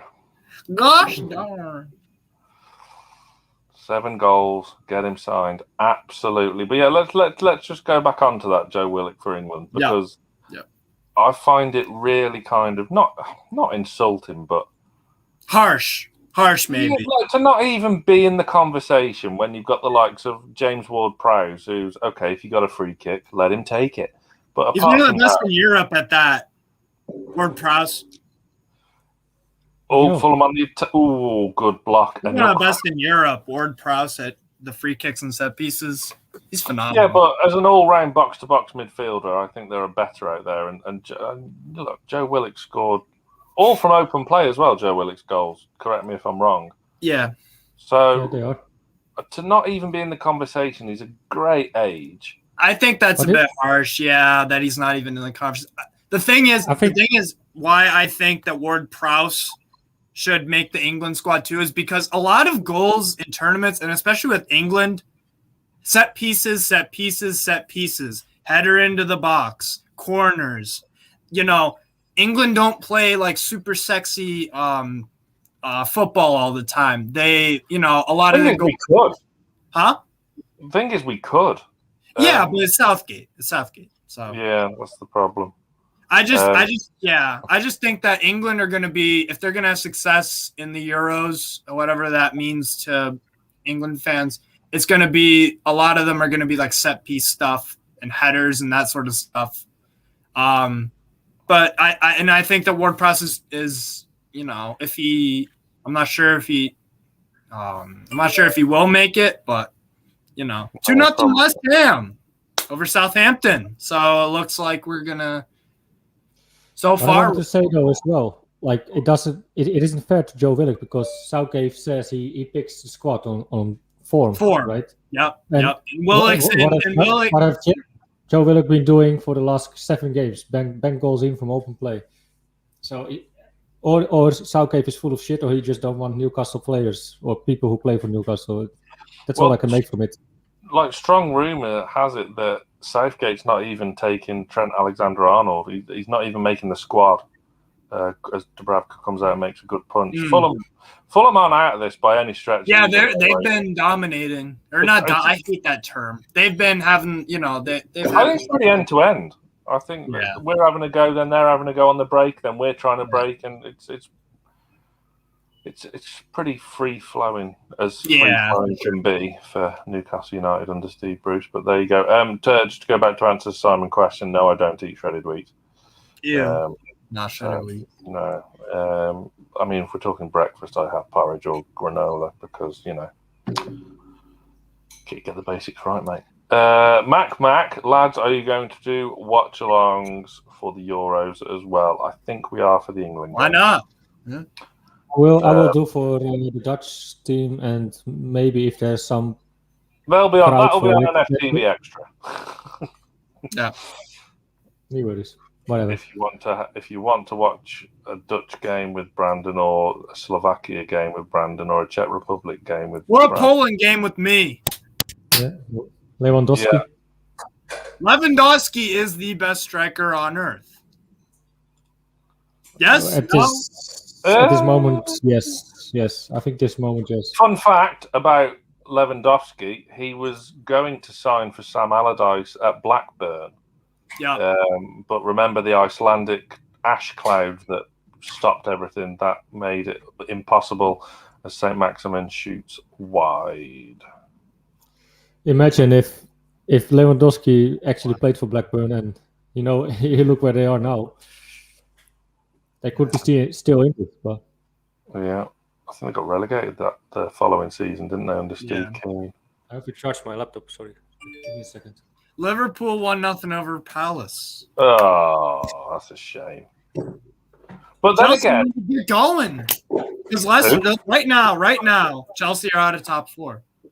Yes, but I think if all 3 win, pisses me off. But if all 3 win, Liverpool only ahead of Leicester on goal difference. Say it again. Let me look that up. Going into today's game, was Leicester were only behind Liverpool on goal difference. I'm sure they have the same points. So if Leicester absolutely they have a -4 goal difference on Liverpool. They got both 67 goals ahead for them, and Liverpool has 42. Yeah, Mane, Sadio Mane. Leicester has 46 against them. So who are Chelsea playing? Chelsea are playing Aston Villa with Grealish. So West Ham are 2-0 up. Yeah, West Ham 2-0 up. Yeah, but they're playing. Who are they playing? Southampton. Yeah, West Ham, Southampton. Yeah. It's mental, like Arsenal isn't even. Oh wow! Actually, no. I'm mistaken. So Chelsea sent it 0-0 against Aston Villa. It's at 68 points for Chelsea and 67 for Liverpool. Actually, wait, no, because Google hasn't updated that yet. Never mind. DJ Big Mac. Joe's not even featuring today. He's injured. He's not even on the bench.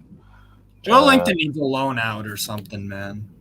Well, there was kind of signs of positivity, but he's just he's all right as a squad player, but he's not a I think it's net. I know it's a net loss of 25 million, but I would sell Joe Linton for 15 mil. Who's going to pay that? Championship side. He's better than the Championship though. Willock? No, Joe Linton. Oh, Joe Linton. I think Joe Linton. I would look at somewhere actually outside of England. I would say it's somewhere like Zenit in Russia or something like that. Like a step down, but he'll still be playing in like Champions League and stuff, so he'll have some high level. That does seem to happen with Newcastle players. They do go to these far-flung places and then end up playing in the Champions League. I remember when we had Younger and Biwa, who was pretty terrible for us. But for the record, I wanted to see him given more time and a bit of a better chance. We loaned him out to Roma, so he was being rubbish for us in the bottom half of the Premier League. Then he was at Roma playing in the Champions League quarter-final. Dia isn't even playing anymore. I think he was last at Lyon, I believe. Yeah. So and then he got released. You know who actually played in the Europa League this season still? Yes. Dembaba. Yes. Yeah, Dembaba with Istanbul Başakşehir. Yep. Yeah, he's left there now. He's a free agent. 35 years of age. Istanbul Başakşehir had a terrible year this year. They won the Turkish Super League and then they finished near the relegation spots. For a lot of the year, they were actually in the relegation spots. They I don't know what happened, man, but they had a terrible, terrible year. So 1-1, Wolves and Man United. Well, there you go. So we need Man United to score another 2 goals now if scores stay the same. But, is it going to cause you sleepless nights whether or not we finish 12th or 13th? I don't care less. As long as we finished... Nelson Semedo goal for Wolves. Wow. If we finish above a relegation zone, quite friendly, then I would be happy. But if we finish 17, I wouldn't be happy. I mean, the season dictates probably we deserve to finish 17th. The way absolutely. After the 19 games, losing streak or something? Yep. Yeah. Winless and a bunch. I totally agree. Yeah. Ooh. I mean, it's been all Fulham for the past 5 or so minutes, but at the moment, Newcastle are holding firm and defending quite well. But, this one as well. So, Chancel Mbemba. And Bemba's doing really well at Porto. Porto have a really... obviously they had the Juventus win, but Porto are a proper team. Tottenham goal, 1-1. So wait, let's see the top 4. So that would mean... Chelsea are back in it, wouldn't they? Yeah, Chelsea are back in it right now. Yeah. Wow. Leicester, Harry Kane, of course. Right, Newcastle on the counter. Ball in by Jacob Murphy just to lose Sean Longstaff. Where do you guys think the best, if Harry Kane's going to leave Tottenham this year, where is the best spot for him to go? I don't think it's good. Huh? I don't think he should leave at all. Bolton Wanderers, for me. I think he'd do really well in League One with Bolton. He'd score like 60, man. He would score 60. Good on him. Whatever keeps him away from Shearer's record. I know, right? I think Kane should stay where he stays. Nothing's going to be either an improvement, really. City cannot really need him. Liverpool, not either as well. I think he needs to stay where he's at, and the amount of salary he's on now. Barcelona, What would you sell him? What would you sell him? 125 million. Who's going to pay 125 million now for Kane? 2-0 Leeds. I'm gonna watch that game instead. This Liverpool game is boring as hell. You're on the Newcastle watch long. You're supposed to watch Newcastle, right? Yeah. Okay. Just checking. Just tangents, man.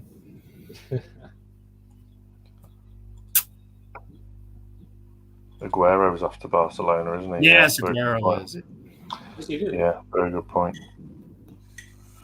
Yeah, I mean Tottenham. They also say Memphis Depay is on his way to Barcelona. Really? Yeah. Oh, okay. He even came out. Oh, no, they're in a bit of a mess, though, aren't they? Because they've still got no manager. Although I think we all now expecting that Nuno billion in debt at Barca. I don't know how the hell they're signing all these guys. Cross comes in from Kraft, no good. But yeah, if Nuno goes to Spurs, then okay, then Kane leaves. If you're Son Heung-min, you've got to be looking around thinking, I've got to get the fuck out of here. Yep. I think Tottenham try to keep Kane and Son as long as they can in their club, because otherwise, the people you sell now, who are you going to get back for that amount of money? Yeah. 2 minutes to half time. No real. I mean, Fulham have had the most of it, but has Dubravka had a real save to make? No, I don't. Not really. He's come to claim a few crosses and punch a few out, but I mean, Fulham are finishing the half strongly, or the stronger. ASM on that run. Nice. I thought ASM's been pretty quiet the first half. Whenever there seems to be a move on, he's not done his usual box of tricks. I wonder if he's fully fit, or maybe he's just having a bad game. Leeds at 2-0. Aston Villa got a big chance, by the way. Probably scored against Chelsea. Right, can we counter that? Oh, he's been wrestled to the floor. That's a free kick all day. So ASM wins the free kick. Leeds 2-0 up. And it's likely Aston Villa will score before second half. Bertrand Traore. Villa scored. Yeah. Versus Chelsea. So that will put. That means Leicester are back in the top four now. Yeah. No, they're not. Oh, wait. They're not? Goal differential. Yeah. Goal difference, they're still at the goal difference. Goal difference, not goal differential. You never promised you it would be easy, Steve, to be on the watch along, really. Yeah. Oh, well. After the 2-0 now.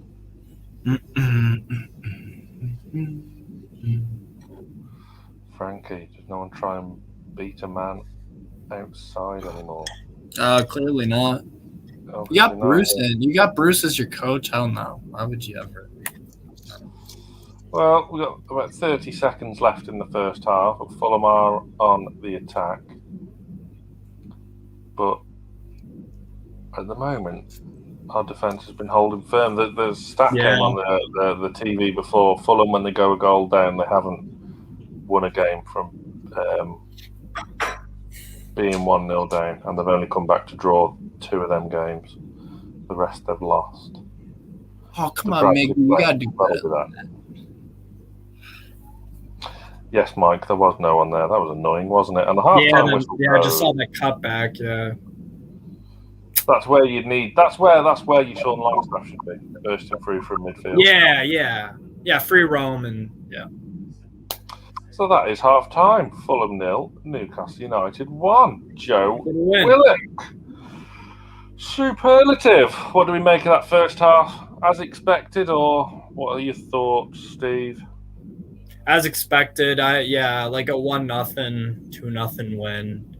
I don't really see Fulham getting a goal. They could. I think we'll get the win, 1 or 2-0. There's a few nervous moments early on in the game, but we've chilled out, and it seems like every player out there knows what he's meant to do and the role he's supposed to play. So I'm a nice change, doesn't it? Yeah. It's definitely better, but halftime. Let's have a look whilst it is half time. I'll get the league table up for us and we can have a look. Yeah. And see how things stand. So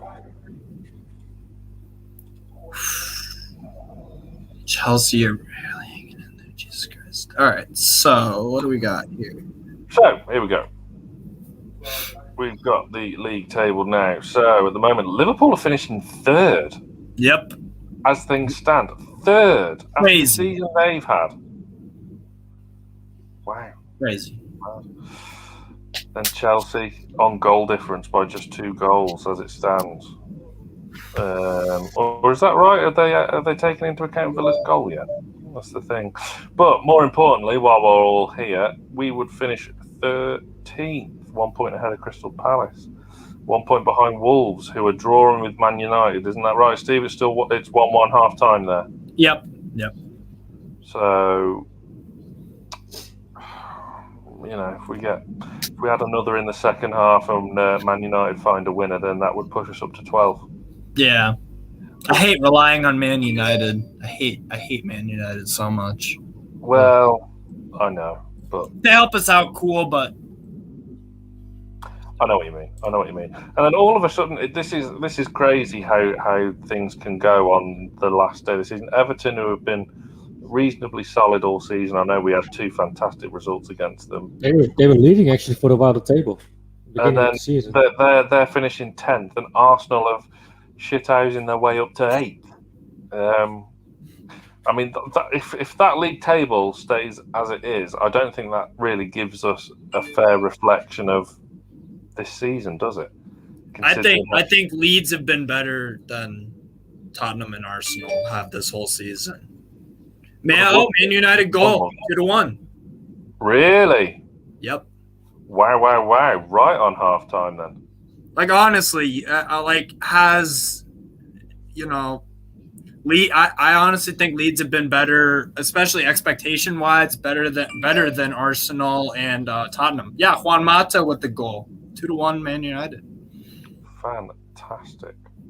But I think coming back to Everton, actually, they were leading the table for like a few weeks, and when you looked at it, with Calvert-Lewin and the likes of Lennon and all that, we thought they could at least go for the top 4 place by then. But now, if you look at the 10th place, it's not really, like you said, Sam, a fair or what you would thought it would play out like.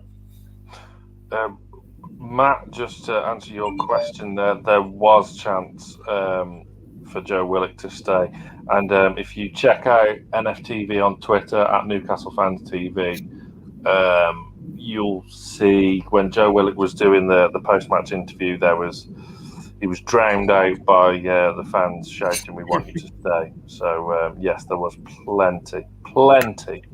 Yeah. So fingers crossed. I mean, as I made the point before, that although you should never fall in love with lone players, that I think this one is different because the difference is he's got a sell-on value that may just tempt our beloved owner to put his hand in his pocket. But we shall see. Yeah, and also he's in company with Alan Shearer, so it's incredible, isn't it? Seven games, 7 goals, absolutely mad. He is doing the hardest, the most difficult part of football. It's putting the ball in the back of the net, but it's also with consistency. Lewandowski, consistent goals. Haaland, Mbappe, those guys, they get consistent goals, game in, game out. So Willock is doing that, and he's 20. Yeah, that's it's amazing what he's up to. But yeah, we'll see. I break it to you guys. I don't think he will stay, unfortunately. Yeah, I will. Let's keep my expectations low. It's Newcastle. It's Mike Ashley. Yeah, I think you've summed it up pretty well there, Steve. I think you're absolutely spot on. Let's just and if Willock does leave, he's a cult hero, in my eyes at least. And you know what? We enjoyed him all the time we got to watch him. So, nice little, we got to what's it called? Feast on scraps, essentially. Yeah, but since we've gone with 3 sort of attacking central midfielders, although we've seemed a bit more open, there's been plenty more opportunities going forward, hasn't he? Which he's obviously massively benefited from. Yeah. It's good to see. It's good to see, though. I don't know.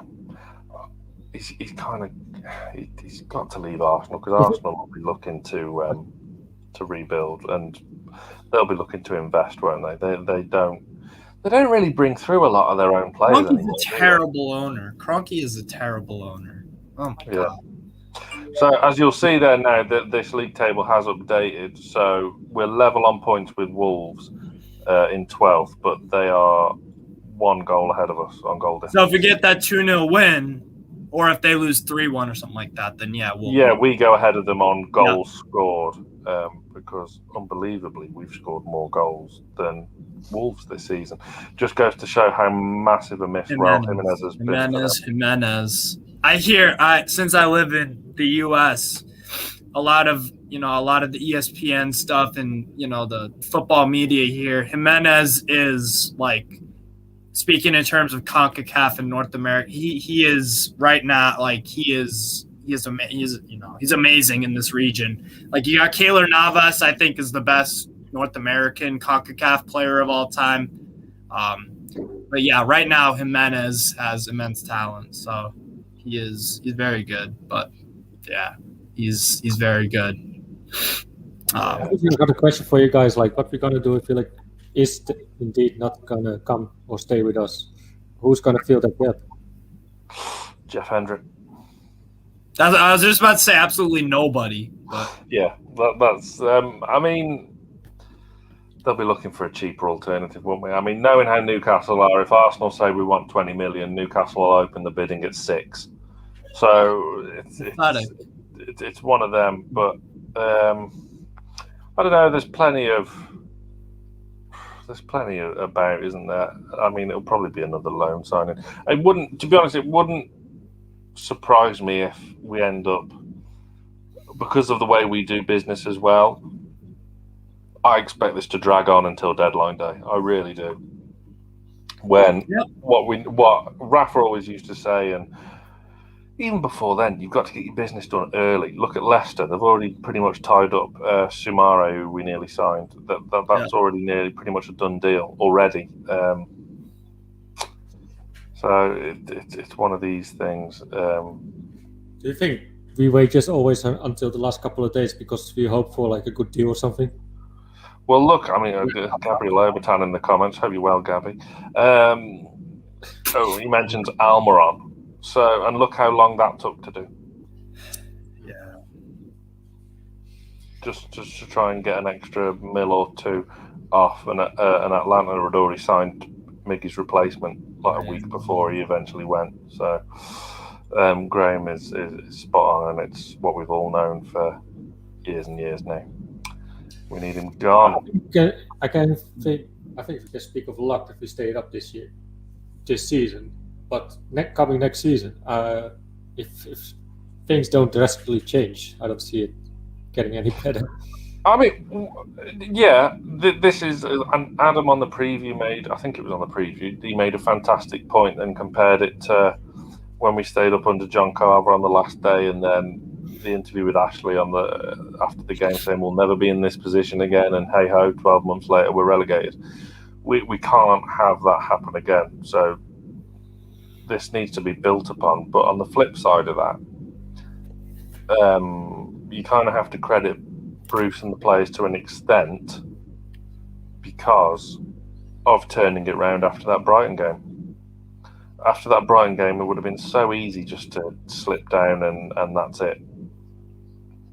And it hasn't. They've picked up some fantastic results to get us out of the shit, and to end up finishing 12th is utterly bizarre.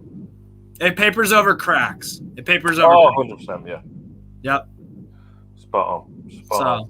And also to answer your question, sorry, Brandon, go ahead. I think the place where we need strengthening the most is probably our midfield. It lacks of creativity. Of course, you have the likes of Hayden, who get it defensively right, but attacking wise and creativity and depth in our midfield is kind of not there. And especially Jonjo there.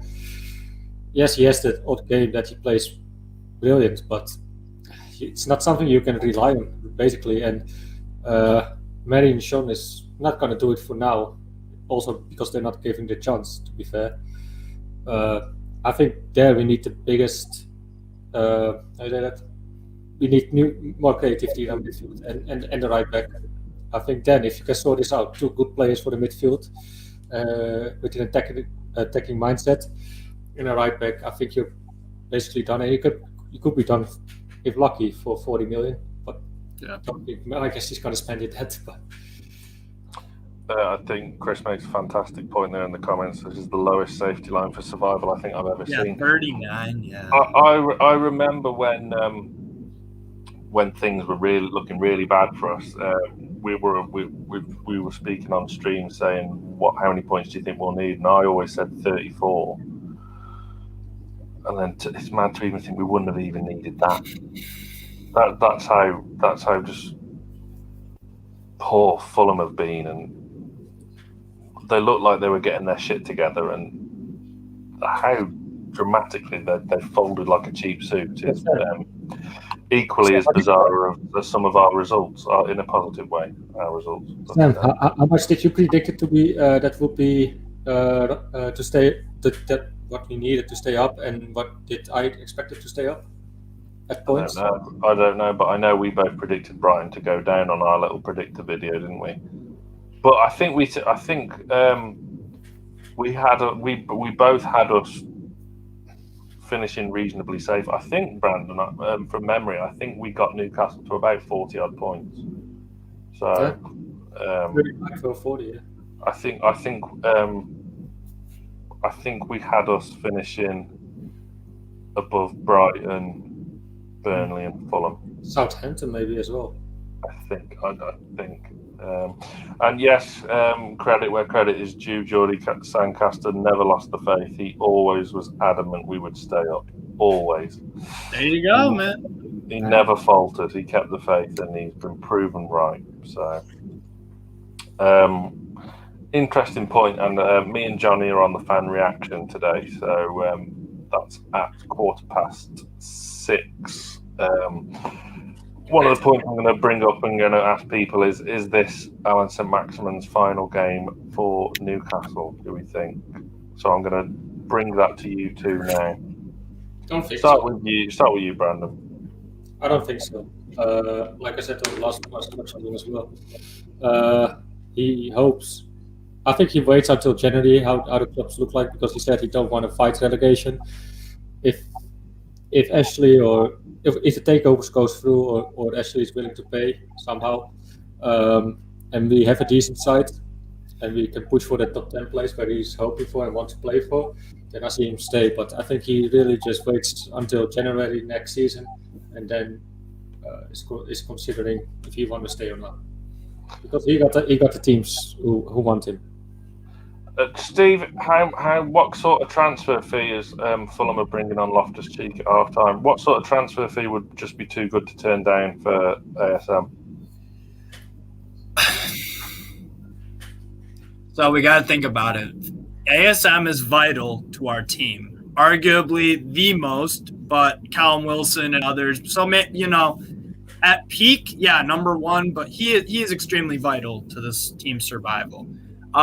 So I would say anything over 60 million. But that's the thing. I really don't know who would pay. Who would Roma do not have 60 million to pay. They're in financial hell right now. Because they missed out on Champions League for all these years. So they are not. I don't think that they are in the financial position to. I really don't see. I could see him maybe at like a Napoli with De Laurentiis. I think Napoli would maybe be someone that would pay for him, or Bayern have a bunch of good wingers. Dortmund, no, I don't know. But I think he wants to stay in the Premier League. He sees that it's the best league, and why would he step down to a lower league? Yeah, plenty of comments coming in on a transfer fee. Craig and Eden, I think 35 million is a bit too cheap for me. Yeah. But Sam, question for you: like, if he only want to move in the Premier League, at what club is realistic for ASM and wants to play there and gives him enough play time? Maybe Liverpool. Top 8 now. I don't think he gets in Liverpool's team. Maybe Tottenham. Yeah, okay. If Tottenham are going to be rebuilding, and if they've got like 150 million plus, like for Kane. Plus on what they've already got. I can see that. Yeah, I suppose. But they do have a lot of wingers, though. They have like Heung-min Son, obviously. Yeah, but they've got a lot of crap wingers. Yeah. Son is my favourite player that's outside of Newcastle. Son is sensational. But yeah. I can't see him hanging around if things aren't happening. What about Man United with Rashford and ASM and Rashford? Nah. Man United or what? They're going to go for Sancho or something. Yeah. That's a fantastic pass to Jacob Murphy. Can he get the cross? No. Willett couldn't find a touch. But great work. Murphy was in a lot of space there. Jacob Murphy's done fantastically well. Credit to him. And what Arsenal won nothing. Okay. So Arsenal are going to end up finishing 8th after their season. My word. Murphy as well. Nicholas Pepe. Okay. Pepe. £72 million worth of talent. I loved watching him before he went to Arsenal with Lille. He was sensational, man. Pepe was awesome. Why do you think? Oh, hang on, someone's gone down. It's Willock who has gone down. Willock is down at the moment. Oh, jeez. That could only help us. Maybe if we get injured to Arsenal, maybe we can get. Everton. That's an okay shout. Shout. I think that is a very good shout. It still baffles me how they've got Carlo Ancelotti as their manager. But then again, we had Rafa. Or maybe even Leeds. Leeds are an ambitious team and a club. I honestly, I don't think he works hard enough to get in that Leeds team. Yeah, that's true. Willock just winded. Did he get a kick in the gentleman's agreement or something, or was it in the stomach? But interesting on ASM. I think that's a debate that's going to rumble on all summer pretty much, as well as Willock. If we are going to get rid of, but if ASM does want to move on after this year, if we're going to try to replace him, because we're going to have to, I would say if anyone below the quality of a Milo Rashica at Werder Bremen anything below him is a no for me because Werder Bremen just got relegated yesterday, actually, from the Bundesliga. So they're going to be selling their stars because they're not going to want to play. And Rashica is the Kosovo international. He's 23, I believe, left wing, striker, right wing. But I really like Rashica. But by the way, ASM is on a contract until 2026, right? Yep. Yeah. He's on a big long deal. Speaking of which, he's on the ball now and has put in a fantastic ball, but it's just a bit too close to the keeper. And Fulham are back on the attack. But yeah, this is one that goes rumbles on and on and on. But interesting. A lot of big teams are going down around Europe. I mean, Schalke had a terrible year. 13 points. Bentaleb on a free, anyone? Huh? Bentaleb on a free. Jesus. One of the worst players I've ever seen. Grace. At least we'll get Jetro Williams from Eintracht Frankfurt. Willems. Yes. Willems. Will we though? I mean, he's not played.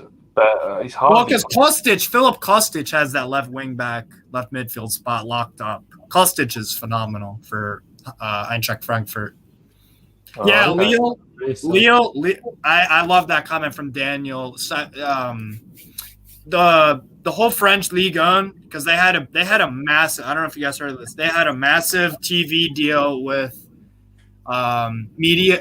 Was it Media Pro? It was one of these very big TV contracts, and just like in the Premier League, how they get the revenue from the Premier League and all these other countries and stuff. So their TV deal, because of the pandemic, fell apart. Like, this company is not paying up these clubs. So there's like $1 billion across all of Ligue 1 that they're not getting revenue. So Lille are probably going to have to be selling their players. I think PSG will be fine, but everywhere else, Monaco, Lyon, actually Monaco have rich owners. They should be fine. But like Lille, yeah, and they're in debt. Olympique de Marseille, Lyon, Lens in France have had a really, really good season too. So, you guys remember Gael Kakuta at all? Yeah. He's actually we were linked with him. Yeah, he's not a bad player. He has turned it around in France with Lens. Lens have been a very, very good team this year. Remember at Chelsea was going to be the next big thing. Yeah. Him and Josh McEachran. There's a name for you, blast for the past, but didn't really go the way it was expected. But the thing is with the French league as well, like there was a reason why we used to sign all these French players is because Graham Carr, the scout, saw what was happening in France and the amount of talent that they were producing, and that they still are producing. Yeah, they're by far the strongest nation at the moment in the world with their international team. And it's also interesting to think about that. France penalty for Leicester, by the way. Sorry. No, it's fine. It's fine. I've been interrupting with the score stuff all the time. You're fine. Well, this is Soccer Sunday. Soccer Sunday on ESPN. Yeah, NFTV. Jordy Sancaster spot on. Shelby is working hard as Fulham have a corner. So Leicester have another penalty, Brandon. Leicester 2-1. Maybe it still got looked at, but for now it looks like they have a penalty. And both Jamie Vardy with the brace. Maybe it's just out, but it looks like Sanchez made a foul, clear foul on Vardy, but he might be just outside of the penalty box. But let's see what they're gonna do. Checking the penalty. We already know. Steve's just told us. Brandon's doing the thing that I did. He's like ignoring that it existed. That's what he's doing. Tit. I always ignore you, Steve. Matt Ritchie's down. Oh shit, that's not good. That's not good. He's now up and he's trotting off the pitch. He's tough. Is he going? He's not. Is he going? No, he isn't going to the Euros, right? No, he wasn't picked for the Scottish team, but he's not. He very rarely. I remember even when he used to get in the Scotland squad, he never used to play, and sometimes he'd pull out of the squad. So I don't think. I mean, he's not Scottish, but in any way, shape, or form. So I don't think he's got that much allegiance there. But well, and also they have crazy left back depth. They have Tierney and not Henderson, Robinson. So yeah, Ryan Fraser. Robert, Jesus, I'm thinking of Anthony Fulham for some reason. Yeah, but it tells you a lot that Ryan Fraser is even picked for the Scottish squad. Well, he didn't play at all for our club. He's been poor this year, Fraser. I wouldn't say he's poor. When he came on, he looked, when he had some good run of games, he looked better. I don't know. He's just too injury prone, I think. Yeah, that's what I don't know. The man's from glass. Yeah. Yeah, Greg Taylor's an alright left back. Celtic have had a terrible season, though. No one on Celtic should be going to the Euro. Terrible team. Yeah, big rebuild ahead. They still haven't sorted out. Have they sorted out their manager yet? Nope. Because their board is terrible with Peter Lowell and all those. And Celtic fans for years they've still been complaining about the board and. Willock's just given the ball away. That is terrible. Oh my word! How's he missed? Caballero. All he had to do was tap it in, and it's Caballero over the bar. Ivan Caballero or Fabio. Ivan Caballero. Willock with a horrendous back pass, selling Fernandez so short. I think it was Lookman that played in Caballero. All he had to do was tap it into the corner pass to Bravka, and it was 1-1. Even Caballero is championship. Wow. Well, yeah, that's why Fulham are going in the championship again. Yeah. Wow. That is ridiculous. If Joe 2-0 Villa over Chelsea. Oh. 2-0. Soccer war.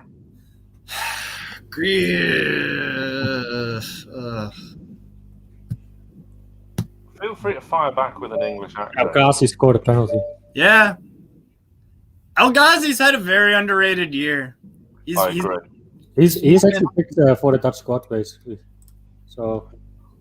Sorry, Jordy Sancaster, but Curry Talk was last week. But that does sound fantastic. Oh my God! I just saw that Willet. Oh.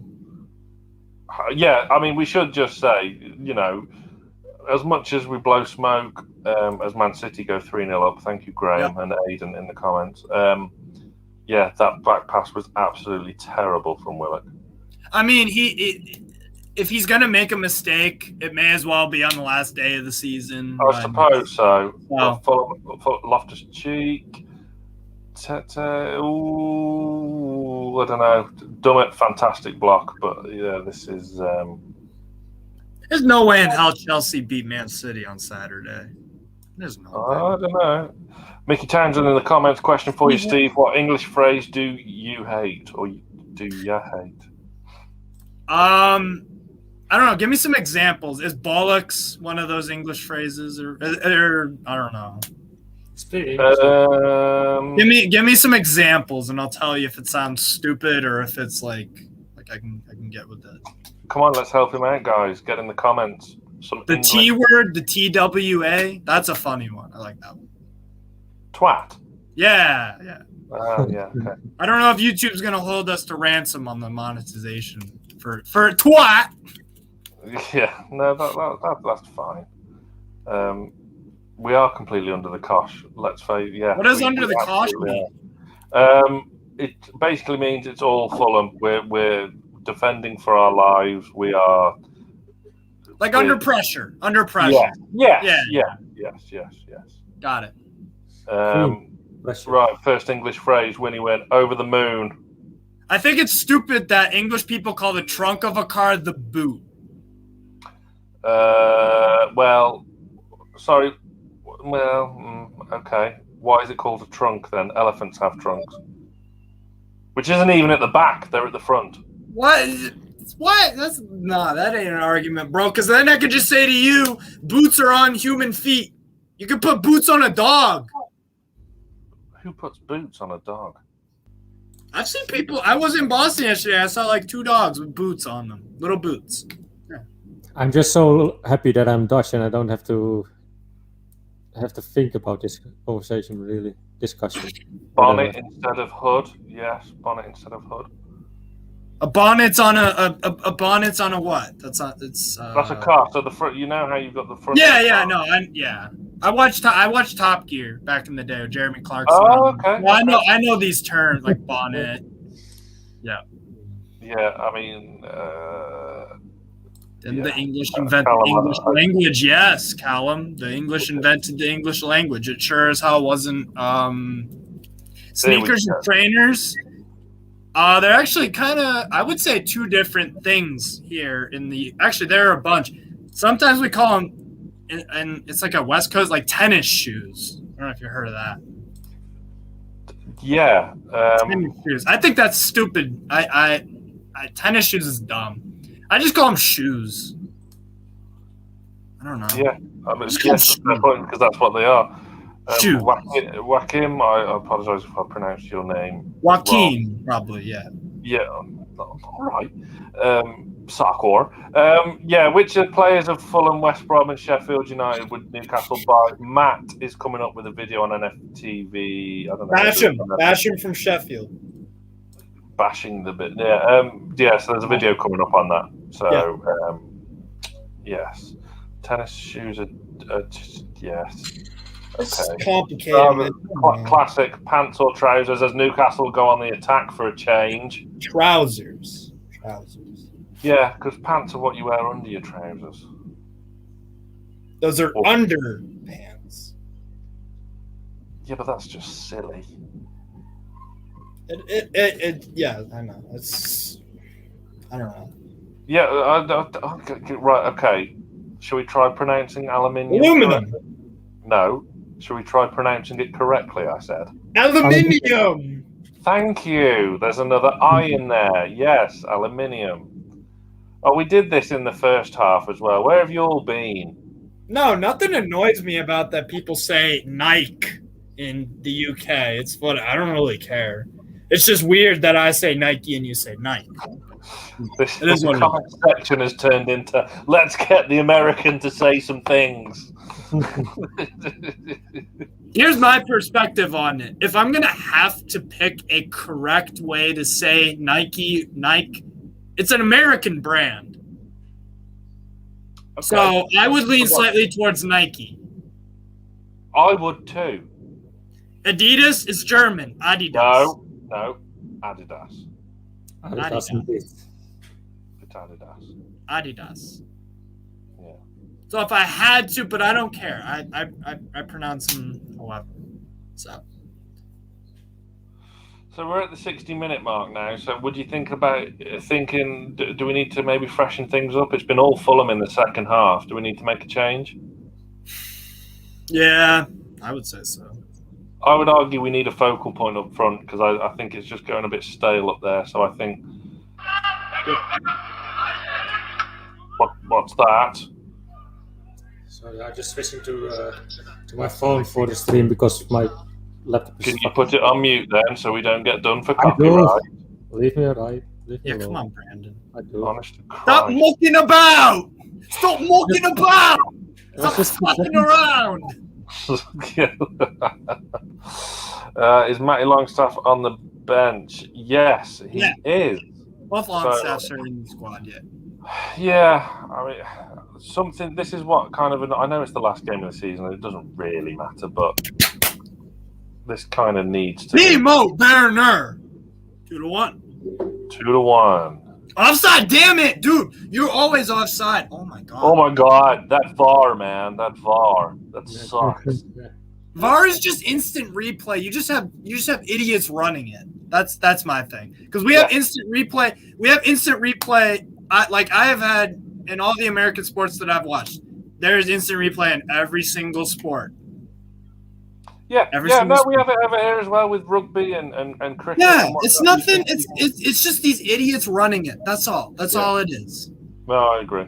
I actually saw a stat that Timo Werner scored 26 goals and 12 offside. And 12 they were allowed, and the rest was all the night. Yep. Sick. I should point out. Oh wait, no, it's going to VAR. Yeah, but Aspilicueta might be offside. It's tonight. Stop talking about Chelsea things. Josh Madger is on for Lookman, and Madger's a player I wouldn't mind at Newcastle. Josh Madger is going to relegate us today, so brace yourselves, everyone. Yeah, well done, Lincoln. Relegate us what to 15th? Yeah. ASM is off. Dwight Gale is on. Quiet game from ASM today, wasn't it? If that is his game, if that is his final game in a Newcastle shirt, he's gone out with a whimper, hasn't he? Yeah, pretty much. Pretty much. So Gale is on. 64 minutes gone, and it is still all Fulham. Shelby's been covering some ground, and he's acting like a proper captain today. He's barking orders at the defence now. He had some great tackles as well. Why is he doing that on the last game of the year, or the last few games? Why can't we have that? I don't know, but I get that. I'll praise him. I'll praise him for that. That's fine. But you have to. I think that caveat is important. It's like why can't we get that from you? Like, I don't know. Just I don't know. Why can't we get this version of Shelby every week in, week out when the pressure's on and stuff like that? I just don't. Well, that's got to be a free kick. It is. Yeah, no, you're right. You're right. The thing is as well, but at least he's kind of finished the season strongly, Shelby, in his role that's been tweaked and sitting like ahead of the defence. I feel like the way to summarize this season up for Newcastle, with Bruce, why are you performing at this? Why are you showing that you have some good qualities as a manager in some instances? How come we can't get that consistent? John Joe Shelby, consistency. Overall team performances. Why can't we get this stuff from the start? The desire and all this stuff. Why is it on and off? And why is it sometimes with the Brighton? Gale's had a free header there as well, and he's put it over the bar. Yeah. Look at that comment that's on the screen now as well. That is probably his first. You guys sell Gil this at the end of the season. Lascelles, yep. No. Why can't we get Gil? I mean, would you guys sell Gil? Sorry, Andy. Sorry, Brandon. What did you say? Would you guys sell Dwight Gill at the end of the season? Dwight Gill, yeah. I don't care if he stays. I don't care if he goes. Said all along, the only reason to keep Dwight Gill is if we get relegated. Yeah. Is that contract extension? Did that really go through though, or was it just rumors? Well, our club don't confirm these things, do they? So they don't talk. They don't talk to us. Yeah. So report says it was a new 3-year deal, but it was never properly confirmed. That's what I'm asking. I mean, I can get it that they like to extend his contract as well, just to get more money out of him if it's happened to a championship side. So what would it go like? 8 million? 8 million? 6? I don't know. How about like 3? 3? We'll be on a free. He'd be on a free. Wouldn't he? He's a proven goal scorer in the Championship. Sorry. Champions League. Dwight Gale in the Champions League. I mean, with Zenit. I mean, as a championship side, if you buy him, you buy a guaranteed amount of goals. At least 15. I mean, nothing's guaranteed though. Unless your name's Lewandowski, you're not guaranteed nothing. Let's be face it. Gale could have a drop off next year. It could happen. He had a good amount of goals in West Ham. Gale was for the swap for Rondon, wasn't it? So the time's been and gone to get any kind of. Rondon's playing at CSKA Moscow now. Yes, he is. Yeah. Wouldn't mind him back, actually.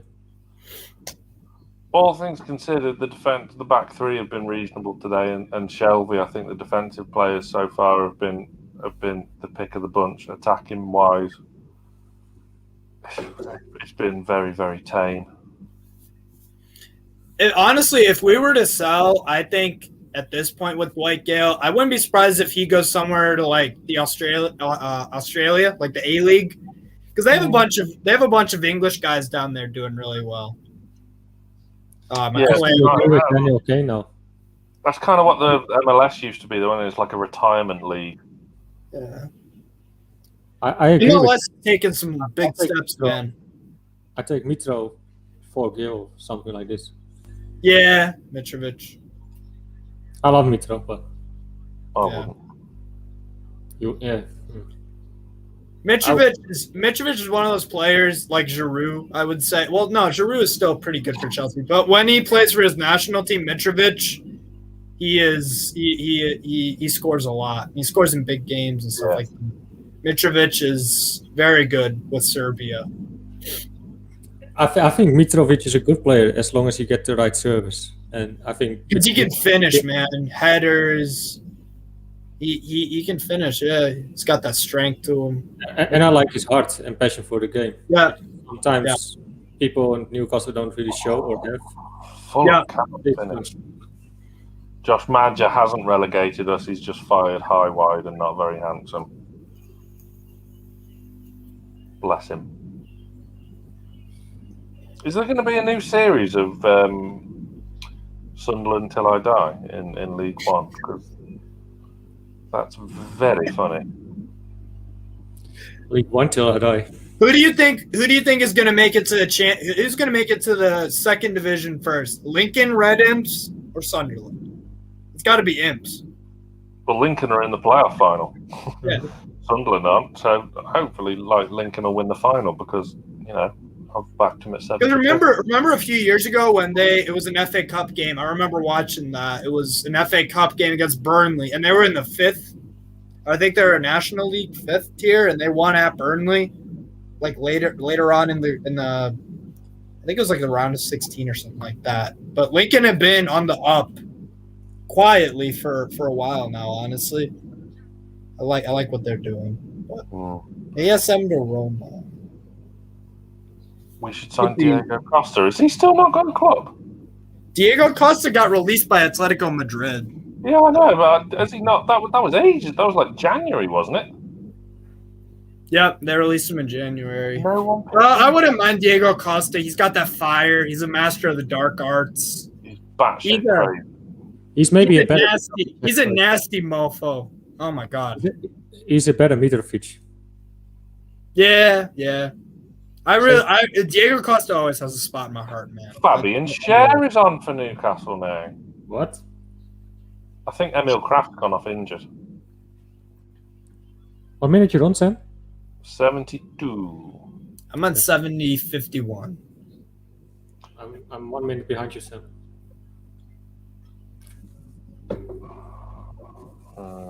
Fabian Schär. I'm just updating, getting ready for scoring the players, which I'm not on tonight. That is Johnny and Liam. Liam? So it is confirmation it is Emil Kraft that's gone off. He was injured. I mean, we are walking wounded to the end of the season. So many players going down with knocks. Could be him missing the Euros for Sweden. It could be. God help Sweden. I'm happy Dubravka is fit again for Slovakia for the Euros. I bet you are. Dubravka's sick. He's such a good goalie, man. Oh my god. Czech Republic have a good team for the Euros as well. Czech, Koval. Who's the kind of as European football expert? Who's like a dark horse? I don't know if you know. Turkey. Really? Turkey. You're mental. You're mental. Because you see, all right. So you got Lille. You have 3 Turkish guys that you should look out for. Çelik, right back. Yasici. He has a bunch of goals and assists this year. Burak Yilmaz, who Lille got on a free transfer when they sold Osimhen. to Napoli for 70 whatever million. Who else? You got Yokushlu at West Brom. He's a pretty decent player. Who else is on Turkey? That lad at AC Milan. Yeah, Çalhanoğlu. Yes. Yeah. Çalhanoğlu. I feel like I'm forgetting someone. Oh yeah, that the guy at Liverpool. Ozan Kabak. He's a decent center back at international level too. I don't know. And a few months ago, Turkey beat the Netherlands. They drew with Germany twice. I honestly, Turkey are my dark horse. Interesting. I'm not Turkish or anything, but superb playing by Dubravka. Fulham had a corner. Yeah, Turkey. I'm interested. I love that. I like that. Brandon, you're not high on Turkey? No. Why not?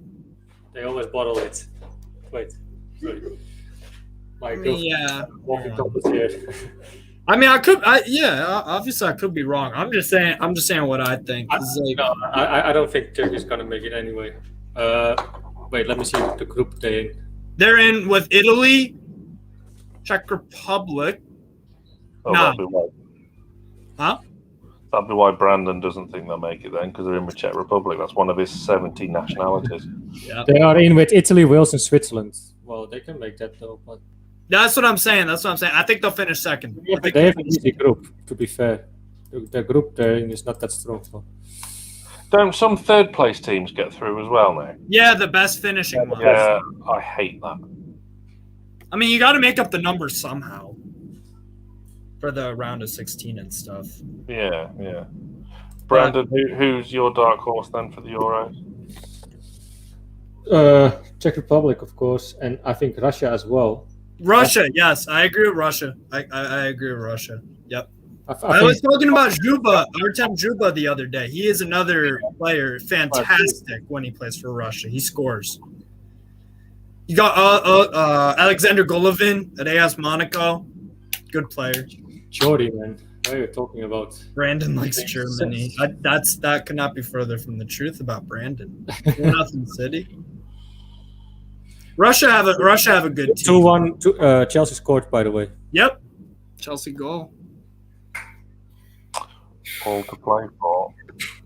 And it's still 1-0. So I think Turkey are going to make it quarterfinals. If you looked at a group, yeah, that's pretty likely. But yeah, they're just lucky with a draw. What about Portugal? Portugal are a dark horse. They're second favorites for me. They're second favorites behind France.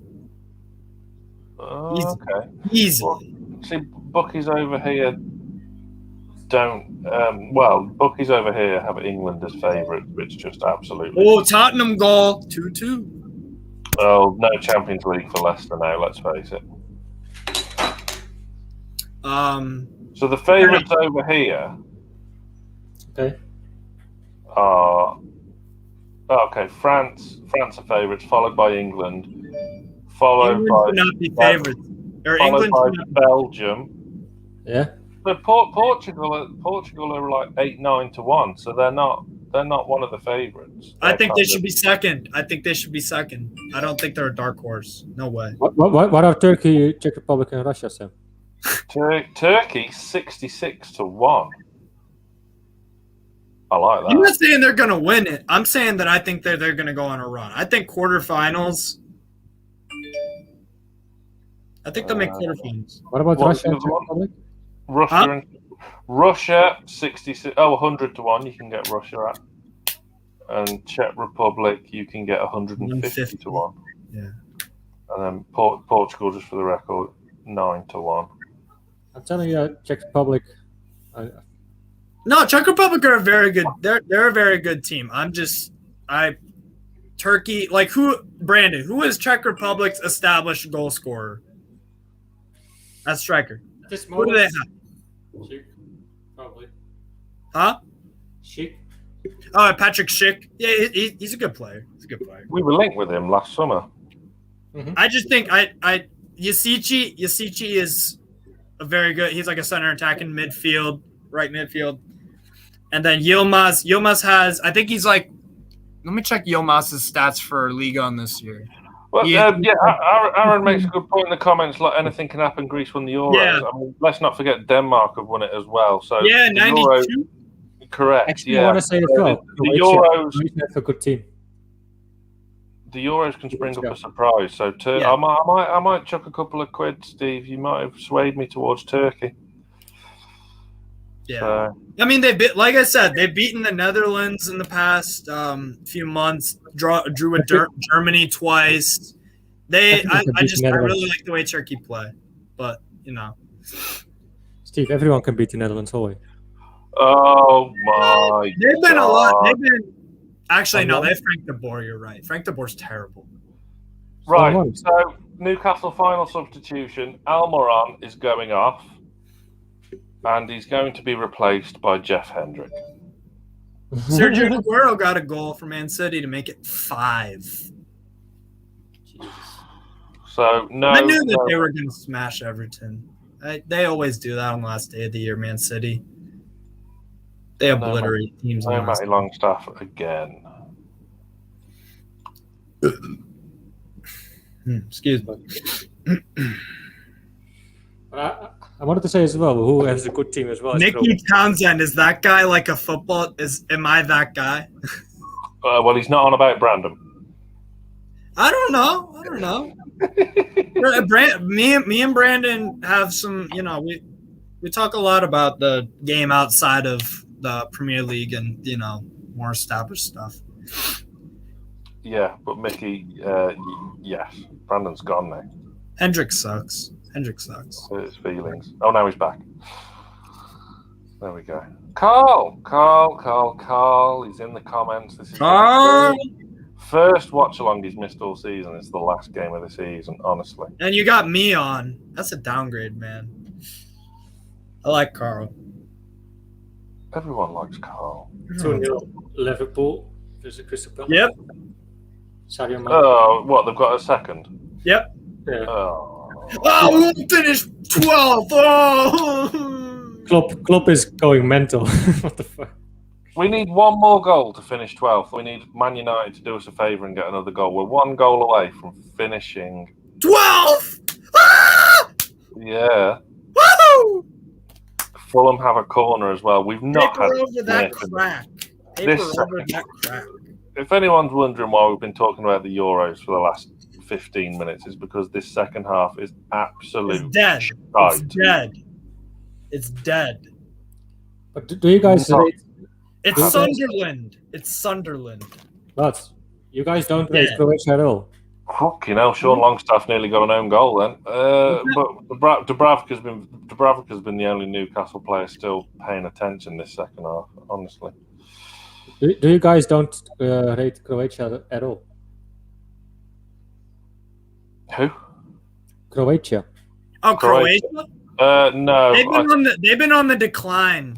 Yeah. I would say they're still a very no. Don't get it wrong. They're still a very good team. I just think, but they peaked. From what I've seen, yeah. But they're still they can still be the World Cup last time. Yeah, that was their peak. They've hit their peak. They're on the decline as. Wanted them to win that one. It's like what happened with Iceland. Like they hit their peak when they beat England, and then they qualified for the 2018 World Cup, but they didn't qualify for this Euros. So, but I know. Poor form for myself. So odds a lot that Brucey is pulling through. Carl, we're winning. 10 minutes to go, and then who cares? We won. Or exactly. And we have the second fewest clean sheets of the season with 6. Only Sheffield United have fewer with 4. So that's the problem though and that's with amazing goalkeeping performances too. And that's with us saying what do you think? 70% of games this year have we set a goalie, either Darlow or Dubravka as the man of the match. Maybe a little lower than 70, but it's been a lot of times where we're like, everyone else sucked, but Dubravka pulled it. So that just shows you, that says it all. It says it all. Probably a handball by Leicester. Maybe. Far might look at it like. As we get closer to the final whistle now, and as Aidan says in the comments there, Wolves are defending for their lives. I'm getting a bit invested in this finishing 12. I want to finish 12. 13 isn't good enough. I want to finish 12. That's an unlucky number too, 13. It's gonna see like For the 12th team to not win the title. Great. Awesome. Jeff Hendrick. Oh, yes. What a fantastic pass to a Fulham player that was, which deflects and goes over for a Newcastle throw. 84 Jeff Hendrick to Zenit. Let's go. What, are you chief scout of Zenit or something? Every player today. Yeah, they'd be good at Zenit. Yeah, they'd fit well at Zenit. Zenit will be happy with you. Jeff Hendrick to Shakhtar Donetsk. Yeah. They don't get Champions League. No, I'm just kidding. Yeah. Well, we're in the Fulham half, which makes a brilliant change from this second half. Would you? All right. Here's an interesting question. Another Zenit question. Would you swap Artem Zhuba for Joe Linton? Yes. Yeah, you probably would, wouldn't you? I would. He's a goal scorer and Joe Linton isn't. So yeah. Well, Zhuba can hold up play. He's a target man. Like he does it all, and especially on the international level too. I would love, Zhub. I don't think it'll happen. I think I'm just going kind of crazy, but I don't know. Zenit had like a decent Brazilian contingent. You remember that guy Malcolm on Barcelona? Yeah. When he went from Bordeaux a few years ago to Barca, and then he kind of didn't really do anything because Barca wastes excessive amounts of money on players. You know who also has a good scouting on Brazilian players is Shakhtar Donetsk.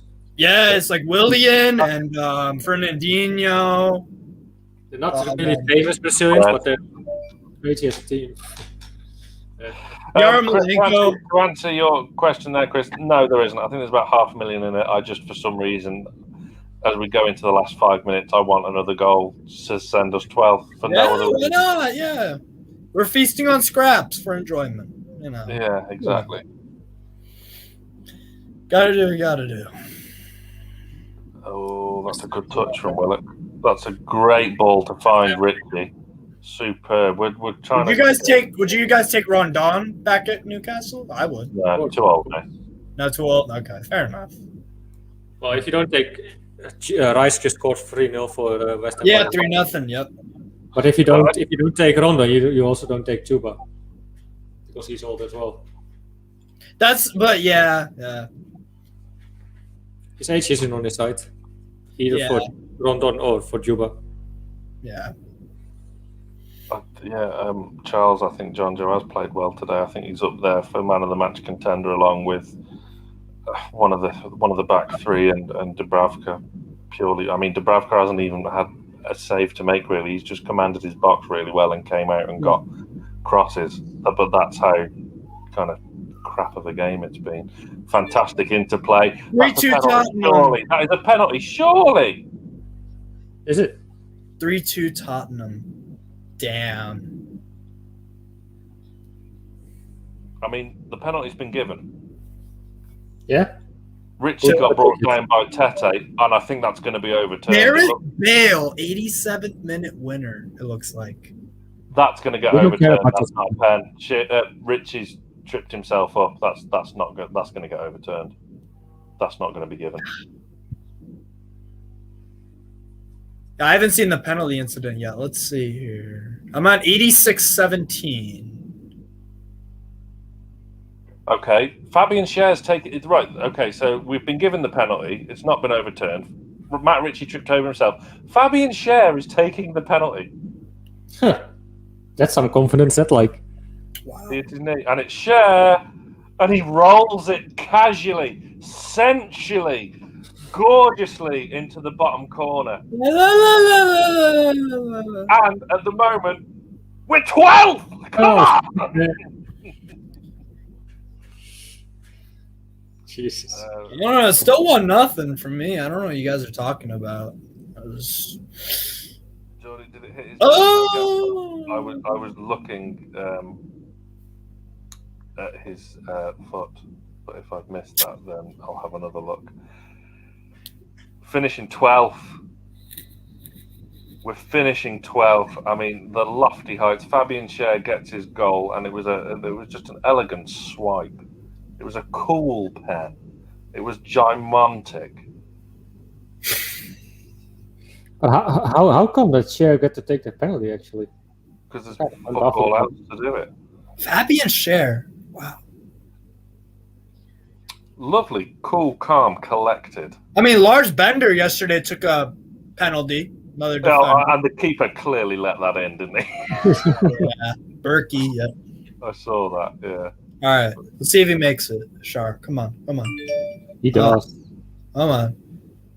Oh, 12th place. Sock war. Let me hear you, Chihuahua.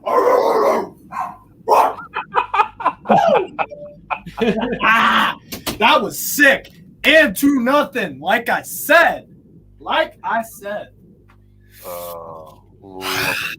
Frankie, I'm not. Of course, I don't gamble on this game, so I don't get anything out of. Yeah, I suppose we're celebrating ironically. 12th place. I mean, to be fair though, Tom Brady's number 12, and he's the best of all time. So you know what? Hey.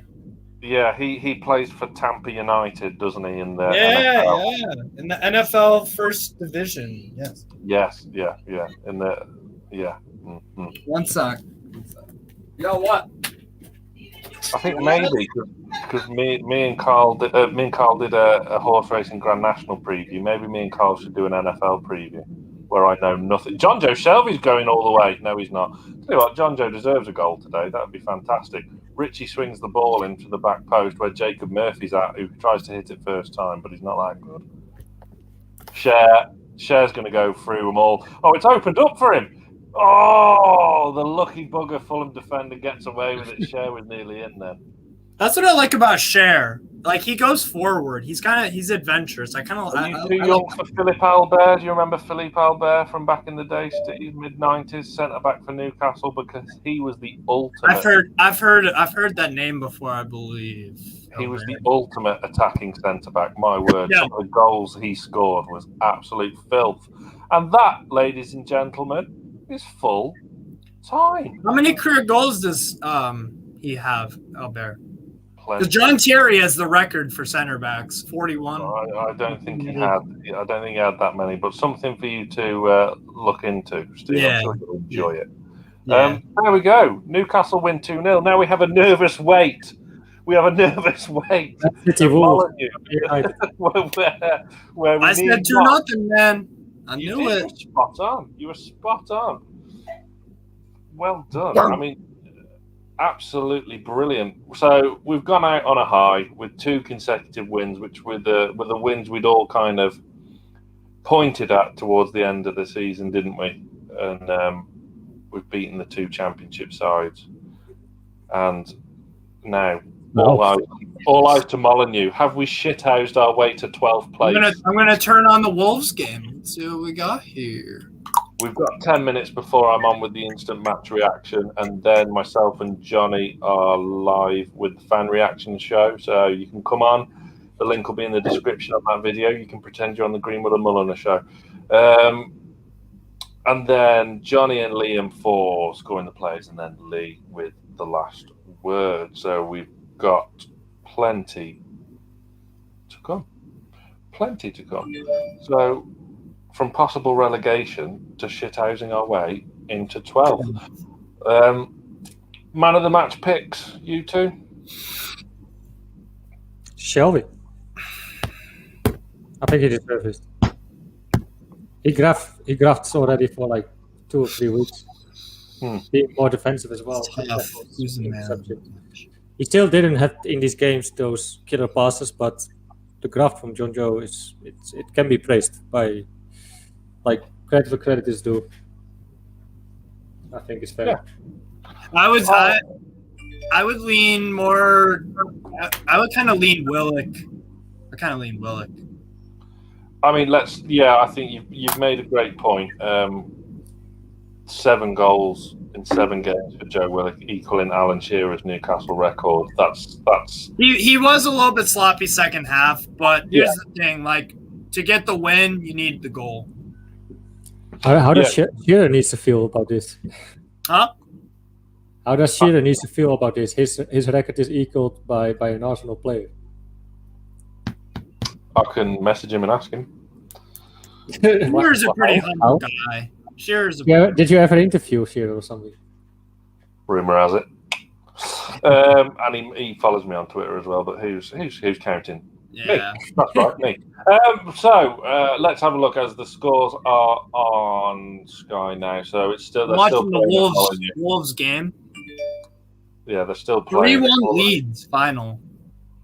Yeah, Leicester are going to miss out on the Champions League. That's good for them. Man of the match. Get your man of the match shout in in the comments. We're still live on here for a few more minutes yet for a good 5 minutes. That's a decent shout. It's a decent. Dummit, yeah, I thought Fernandez is very good. I thought Fernandez this game and last game fantastic. Hell of an achievement from Willock, as you quite rightly point out, Steve. And I think Brandon spot on as well. Shelby.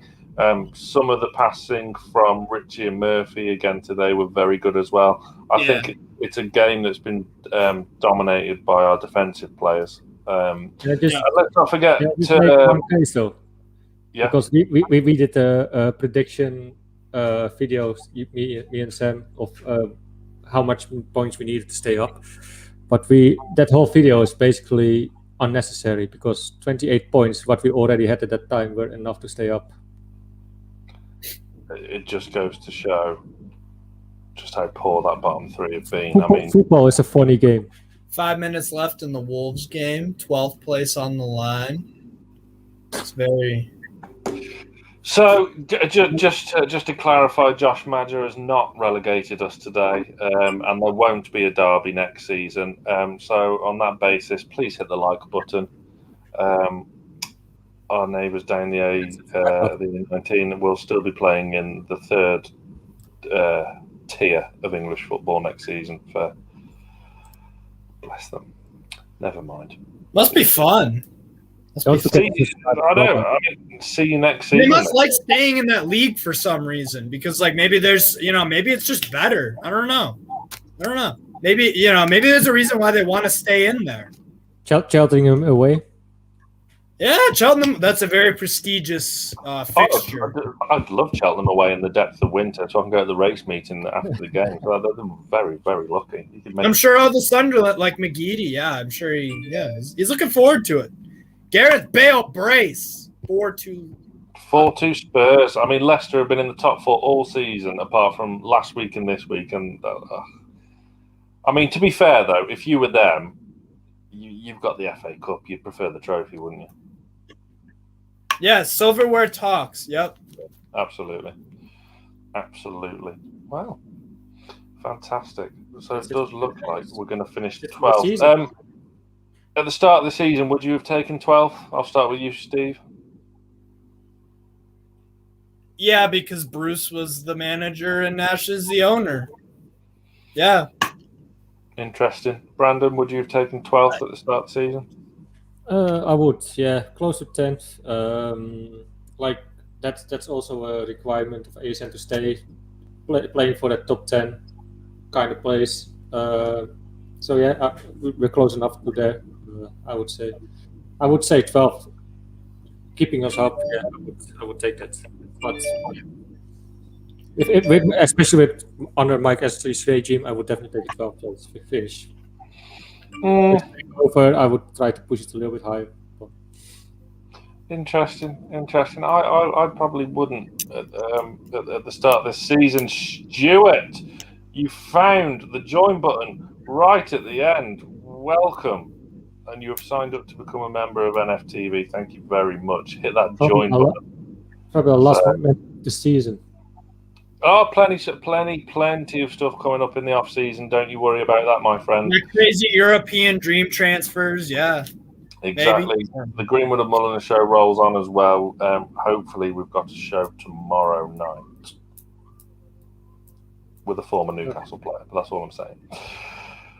Man United are still playing, So, Graham would have taken 12th.